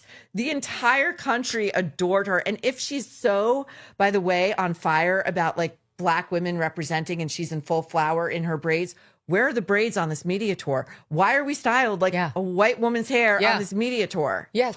The thing about the hair is really annoying because she thinks it's only a Black thing. Only Black women who spend hours on their hair, whatever, doing to their hair. That's not true. That's a woman thing. It's not a Black thing. And by the way, some of us have toddler hair.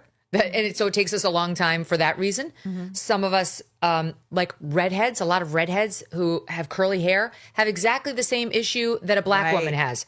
Like it's like very coarse and you've got to iron it if you want it to look soft and smooth and silky. A lot of Indian women have the same problem. It's a gift in my view to have that super thick hair, but they may not consider it that way.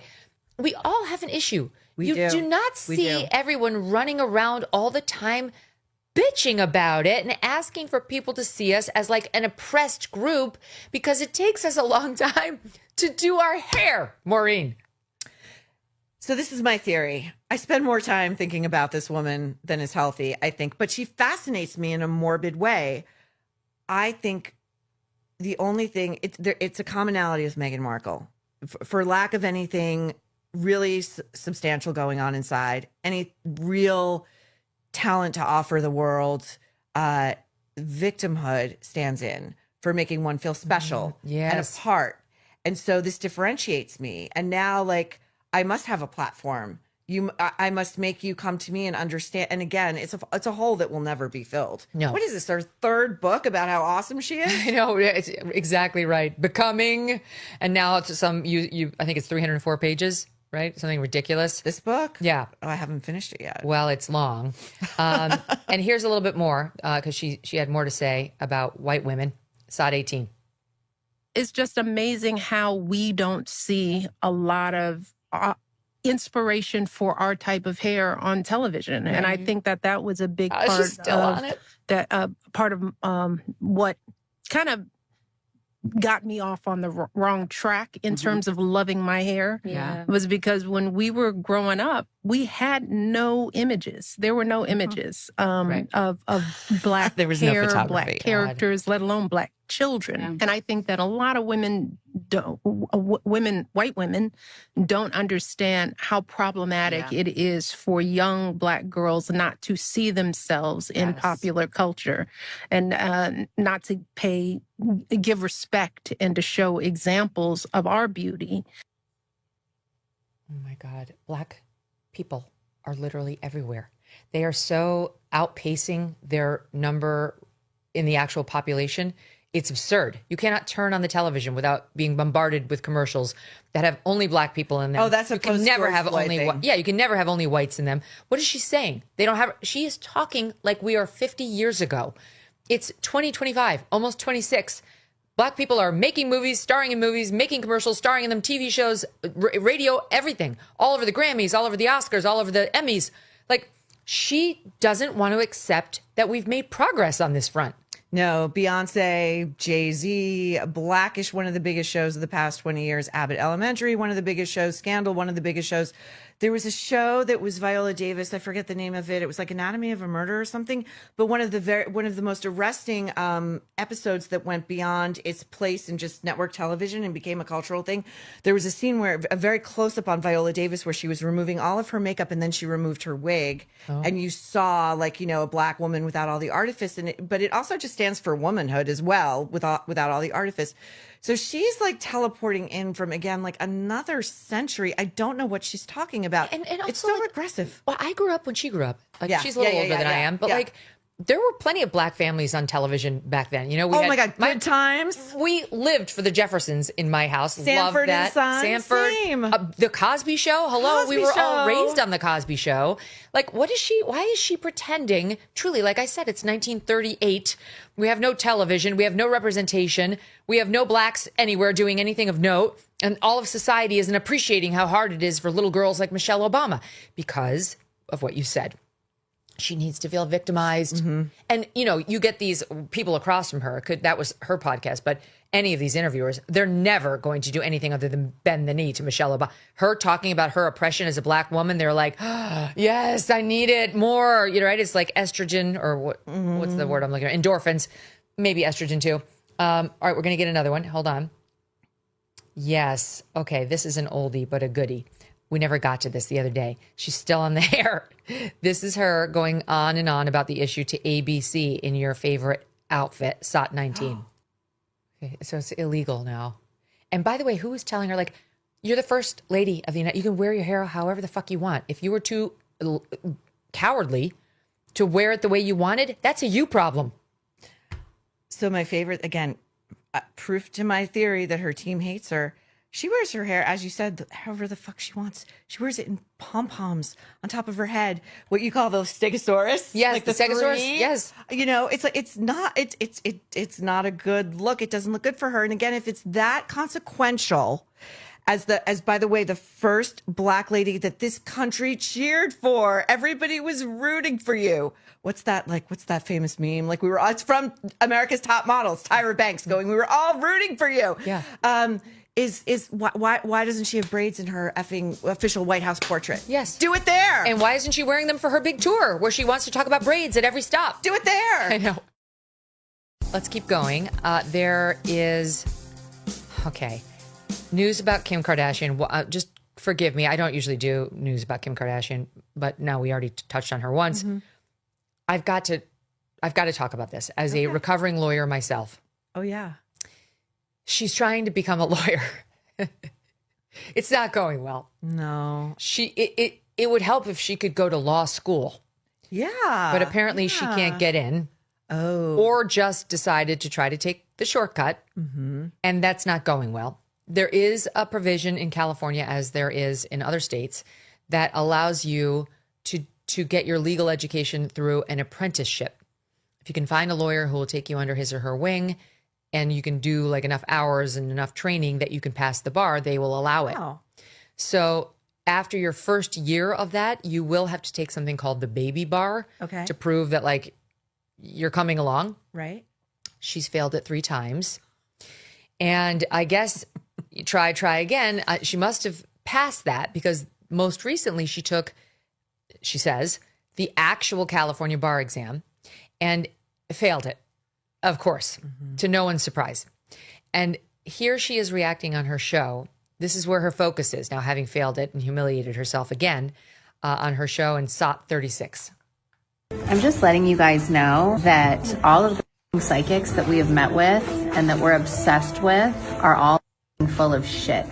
They all collectively, maybe 4 of them, have told me I was going to pass the bar. So they're all full pathological liars. Don't believe anything they say.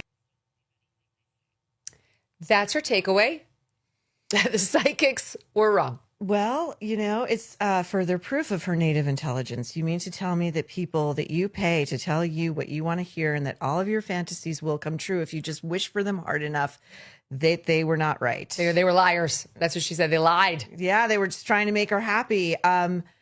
This is a very strange endeavor for me. I don't understand it. Like her desire to become a lawyer. Is it like her issues about her father? Maybe. You know? And here's what I think. Yeah. She is desperate to be taken seriously now. Yeah. And I have news for you, Kim Kardashian. It is never going to happen. You cannot be taken seriously when you start your career by showing your vagina. It's an unwritten rule, but it is a rule. Releasing your sex tape with somebody performing oral sex on you, it's a no. We're just never going to take you seriously. And then you with the nude photos and the ginormous ass and the general frivolity of your life, it doesn't matter. You could get a physics PhD and we would not take you seriously. We know that exactly how you became famous, exactly how you're all over our magazines and our newspapers and our television. And you should just be happy with that because you're not going to do it. You're not going to convince anybody, even if you manage to squeak out a passage of the bar, that you are a serious person who we should listen to. Have you seen any of the new Kim K / Ryan Murphy drama All's Fair on Hulu? We have a clip. I haven't seen it, but let's take a look. What's a clip of All's Fair? Do we have that, you guys? Yeah. SOT 38, I guess. Let's take a look. No, it's not about what was done to you. It's about where it was done. In the corner of the frame, barely visible, just sticking out underneath the bed, an envelope, a blur. But now, an address, 1546 East Grand. He's a resident. Okay. His 43-year-old single son. I handled a class action suit against his father, a Ponzi scheme. I'm very sad to see Glenn Close involved in such a thing. Me too. You know, Damages was like a great legal show that ran for a long time, and she was phenomenal in it. She is better than that. Jagged Edge, Fatal Attraction. Yes. I mean, some of the best movies ever. Those great 80s movies that we were talking about not too long ago. So so I tried to watch at least one episode of it, and I couldn't get through it. And my real problem was Kim Kardashian. She comes across as really dead inside. Like there's no light behind the eyes. There's no inflection in any given line reading whatsoever. Like 1576, oh, that's the address. Like that's, you could see it there. The delivery. She comes across as somebody who is just a mere physical vessel, and we know her too long. That is what she is. She's injecting fat into every sort of, you know, the bum, the breast, whatever, the lips. She looks like a hybrid of a human being. She doesn't look fully human. Doug calls her and like Angelina Jolie, he said they look like Mr. Potato Head. Yeah. Like you inserted some weird enlarged body part on their heads. That's really clever. That's true, actually. Like the sort of the huge mouth, like out of nowhere, there's like this huge mouth, and it's just, I think this is why I find the Kardashian Jenners so beyond disturbing, and it goes back to what we were talking about with Harry and Meghan. It is a soulless enterprise. Like I really I analogize like walking into that party is like walking into like the final scene of Rosemary's Baby. Like you've just capitulated. Yeah. You're like, I'll throw my lot in with the demons and the Satan worshipers, because over here, all that matters is money and fame and power. That's it. That's it. I mean, I think that's probably why her daughter North continues to make news for her weird piercings, and like the one thing was just body art, but now it appears she's actually gotten a weird piercing. And she's only 12. She's only 12. Like my 12-year-old is a sweet little boy who's a 6th grader who is innocent and adorable and like not provocative, not weirdly sexual at an inappropriate age. Like I just think these people need to stop with like the nonstop parties and the constant on-camera reality TV show stuff, and maybe just maybe just be there for them. I was looking at images of Northwest Funny on the way over here, and I was having the same thought. You know, my goddaughter is 12, and she's so sweet, and she has this real self-awareness of like not wanting to grow up too fast, you know, which I think is so smart. So I don't really worry about her because I think her head is on straight at a very young age. And I look at Northwest, and so this is my theory. She's got multiple shades of blue extensions and hair. She is, for her age, she seems not as slender as the Kardashians make themselves to be. Well, thank God they're not putting her on the Ozempic at this age. No, I couldn't agree more. No, I know, but no, I couldn't. She agree has more. the body that they would have if they weren't on the shop, and that they would hate themselves for having. Yep. Right. So this is the message that a Northwest is getting. I'm not like them. I'm not up to par. Right. I'm not their example of womanhood, which is highly sexualized. Like, what are we doing out there? If Prince Harry's not ogling our breasts at 70 years old, like, why live as a woman, right? And so I think her way of differentiating herself and legitimizing herself as a member of this family is to turn herself into kind of the weird one, the one with the piercings, the one with the markings, the artsy one, the one who doesn't, because of her, whatever her artistic leanings may be, doesn't have to conform to a standard of womanhood that this family adheres to a point that feels cult-like. Remember when we thought Kanye was the weird one? Oh my God, yeah. I mean, like, suddenly he looks like the best parental influence and not Kim Kardashian. I really don't know, but I hope it works out. I really do. I certainly don't want any ill will on anybody's children. I just think, what are the odds for these poor kids being born into that family? However, our real scorn has to be saved. I'm sorry to tell you, but it does, for Apple Martin.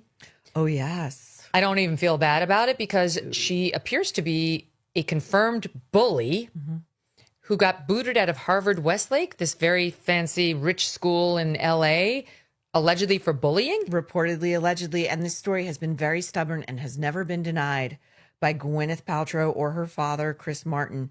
The story goes that Apple, and it's very hard for a Nepo kid to get kicked out of one of these schools. You know, you got enough money, you can make any problem go away. She allegedly bullied a female classmate to the point where this girl tried to allegedly take her own life. Oh my God.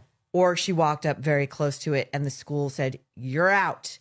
You got to go." And then she wound up graduating, I think, from Crossroads in LA, which was where Gwyneth graduated from. So we know she had for a time been at Harvard Westlake.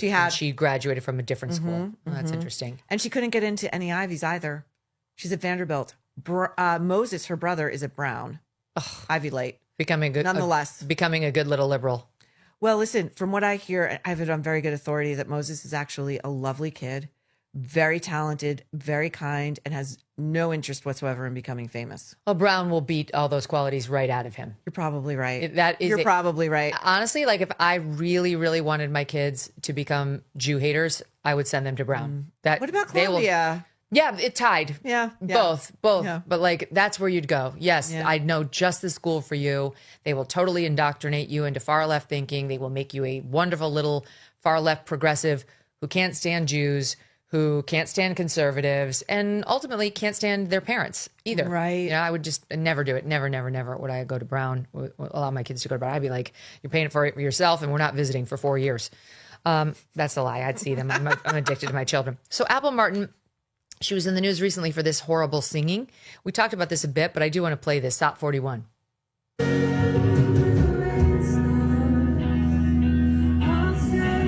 It's karaoke.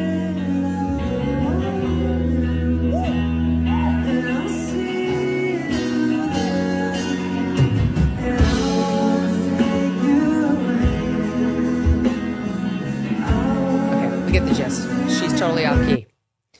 She's awful. She's even worse than we were when we did our space adventure and tried to recreate the I forgot What a that, Wonderful the World. singing. Yeah, I must have trauma blocked it out. But, and I heard on the Nerve, you played the song as she released it like a week later. Auto-tuned. Totally on key with everything. Oh, yeah, sounding like a real chanteuse. And to me, this is such evidence of a set of parents that never just told her the truth. For real. You can't sing. For real, you're not good at it. Sorry. Oh, by the way, your father, who's a global rock star, he may know some vocal coaches. Want to put in the hours? Yeah. Right. We can make that happen for you. No, why would you put in work, Megyn?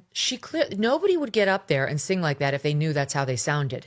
No, of course not. It is such a glittering example of terrible parenting. She's been told her whole life, you're great. Yes, you're special. Amazing at this. You know what? If you want to do this for a living, get right on up there. You could do it. It actually makes the same thing with the modeling career. Oh God. Same thing with the modeling career.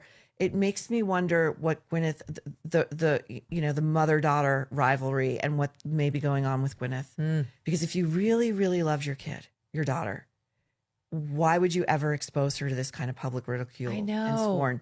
Gwyneth's been in the game since she was a teenager. She grew up in this. Her mother was an actress. Her father was a very successful producer. She knows exactly what's going to happen to her daughter in the social media age. She's part of it because she's a snob. Gwyneth Paltrow is a snob.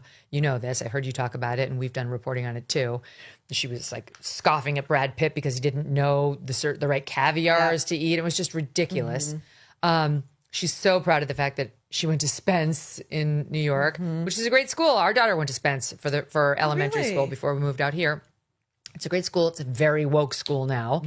But look, there's a contingent that goes there that's absolutely wonderful, and there's a contingent that goes there because they have like a family like Blythe Danner for the mom, and they have a ton of money, and they get accepted. And I would submit that's likely why Gwyneth Paltrow got there. In any event, Gwyneth, I think, is encouraging this because I saw her at that ridiculous debutante ball, like in Paris, right, where they don't even live, with Apple Martin, who was reported to be bullying people there too. And that's just not something you would do. Like, if your child is humble, it's because you've made sure of it as the parent. Yes. Apple was caught on camera forcing another Deb out of the frame and being like, it's me, I'm the star. I mean, she's insufferable, and she's trying to launch herself as a model on the back. Her mother is the one. I think this is a very effed up dynamic. I really do.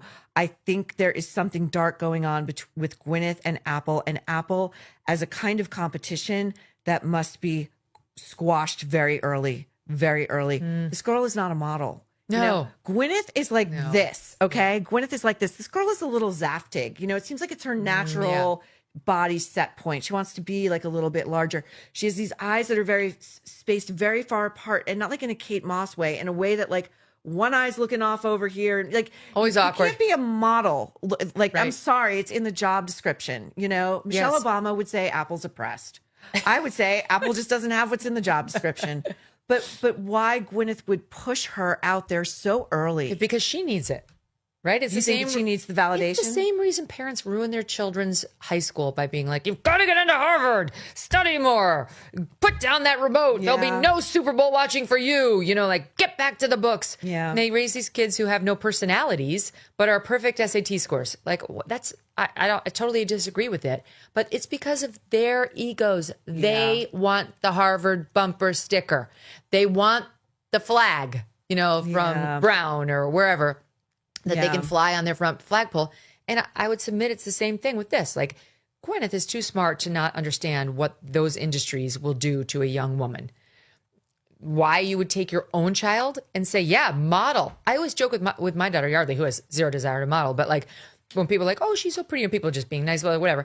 She should model. I'm like, or I could just get her hooked on heroin at home. Like, I just give it right to her. Right. You know, she's like such a pretty girl. Like, yeah. Why would I ever want my child to join that industry? Oh my God, no, my brother had the same exact reaction with my niece from a very young age. It was like there were people wanting her to model, and he was like, never, ever, not happening. And for that very reason. And that's such a good point. It hadn't occurred to me, but Gwyneth, who went public with what she went through with Harvey Weinstein. Okay, and she was a Nepo, like her godfather, Steven Spielberg. You would think she would have been protected from that. So she knows that there's no amount of parental prominence that will protect you from predators like that. Mm-hmm. Okay, they're going to get to you somehow. You would think she would say, Apple, maybe why don't you go for something a little bit less? Study tech or English lit or something that will help you use your brain and develop actual confidence. Right. As opposed to trying to backdraft behind two parents who are very successful, whose careers, let's face it, you will never emulate. Right. You will never match in those particular fields. I mean, the odds are overwhelming that it won't happen. Right.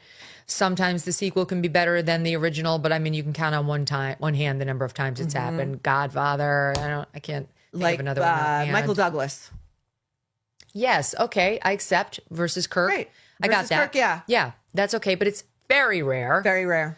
So why not encourage her to do something that is completely different, right? It's because I think your ego needs it. You get a Jones off of seeing her, like, oh, chip off the old block. And it gives you a chance to relive your youth, you know, Shakespeare in Love when she won the Oscar. It's like she can come and be the elder stateswoman now at these events. Like, Gwyneth is here. It's with her offspring. This is such a fascinating debate because I wonder if, for thought experiment, Apple was a prodigy.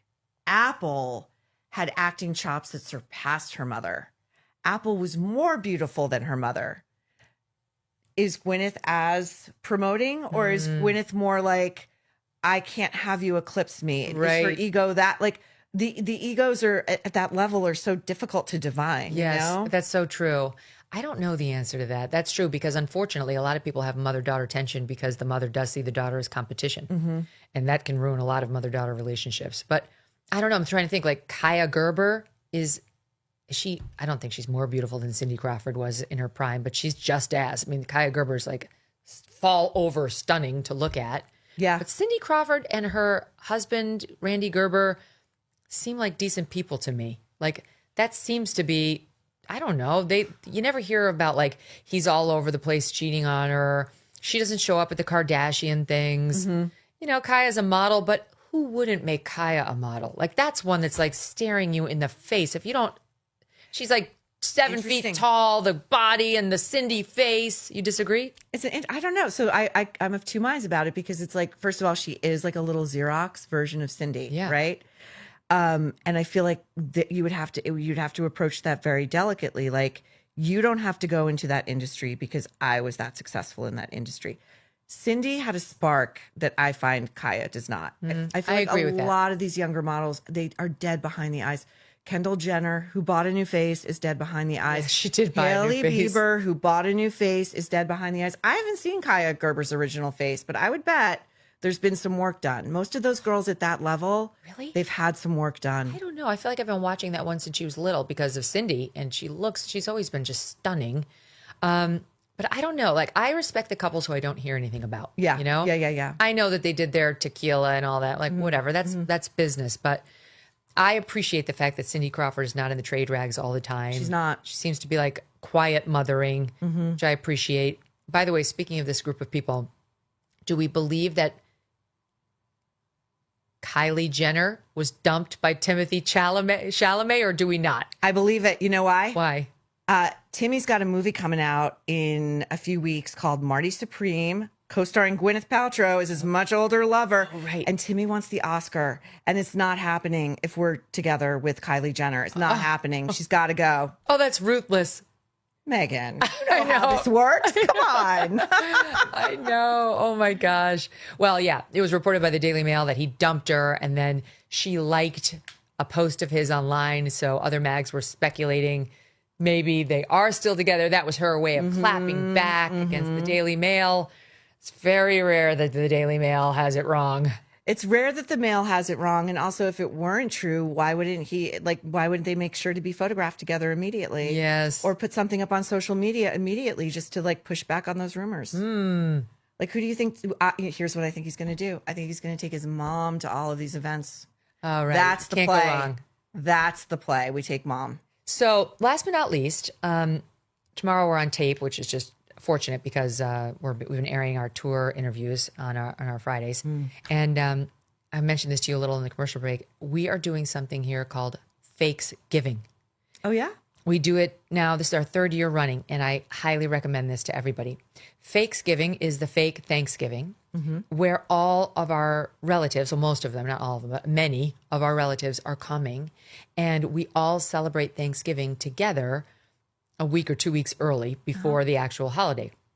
And the reason this started was after my sister died. Her kids are all in their 20s or early 30s now. And we wanted to be together as a family, but they're all young. They're starting their careers or they just got married. And so they have their own independent obligations that they need to see through. Like, if not on Thanksgiving, though some of them do have to work because they're young on holidays, then right around it, or they want to go to their spouses, all that. So I was like, why don't we just move it back a week or two, and then we can all be together, and then everybody on the actual holiday can do what they need to do. And we love it. It is such a great gathering. There's no pressure. You can get a caterer, because you and I don't cook, so much more easily 2 weeks before Thanksgiving than you can on the actual Thanksgiving. Oh, Trust wow. me, I know. And it's a little warmer. There's no travel pressure. So true. Nothing, no packed airports, no packed streets, highways. So it is a true joy. And it also gives you the added benefit of you kind of get to celebrate Thanksgiving twice. Yeah. I don't cook, so that's a plus for me, right? People at home who actually cook are like, that's not a joy. What are you saying? But I'll have the caterers do this, and then the actual Thanksgiving will probably wind up going out to this place that does it. But anyway, it's a family tradition that we started a few years ago. Highly recommend. I love that. I have friends who have at least 2 Thanksgivings, and it's a similar thing. It's sort of like you do the one that's like the more formal one. Yeah. And then you do, and it seems like you're doing something similar. Well, not formal so much, but then the second one is sort of like much looser. Yeah. And it's not on the day. It could be after the day. Yes. It could be before the day, but everything about it just feels looser and more fun, because there's also no, we're going to do an episode before Thanksgiving on the nerve about all the anxiety that comes leading up to Thanksgiving and how to deal with your own freakouts about difficult family dynamics, or that one relative who's always there who everybody hates, or there's always something. But the messaging we're always getting is Thanksgiving's just the best holiday there is. Right. It's family, and it's it's I mean, you come from an Irish family, you probably understand the stuff that can go on at Thanksgiving. But I love it, and I'm always part of a second Thanksgiving because my friends throw it, and it's always the best. I have to say I absolutely love it. And then the holiday comes and I feel very little stress, right? Because it's I've already hosted the event. And one other thing I want to say, we don't have a huge dining room table at our house. We're only a family of 5. It seats maybe 10, or I guess you could go 12 with a table expander. Anyway, I don't entertain a lot, as you can hear, but I really have no idea how many people can sit at my dining room table. But anyway, for this, we do have a large foyer for some reason. In our house, I don't know why the foyer is so big, but we remove the front hall table, and we take 4 of those the tables that you would set up if you were doing a concession stand outside of a bake sale, that kind of thing. We take 4 of those and we put them in a big square. and we cover them. And then we get just like those little, I don't know how to explain it, but like a wooden post with like a bottom that is sturdy that won't fall over, like a round bottom that's kind of heavy. And then the post comes up and you can kind of make it come up as much as you want. Anyway, and then we string the white fairy lights between the four posts. It is like the easiest way to make a large, fun dining room table where everyone can see each other and still converse. That's so cute. I think I am as ever. You might be more, let's bookmark this for With Love Megyn Holiday Edition. Yes. Like, let's string some lights and like show everybody just how easy it is to be the consummate hostess. Exactly. I'm actually very proud of my Fakesgiving plan. And trust me, if I can do it, you can do it.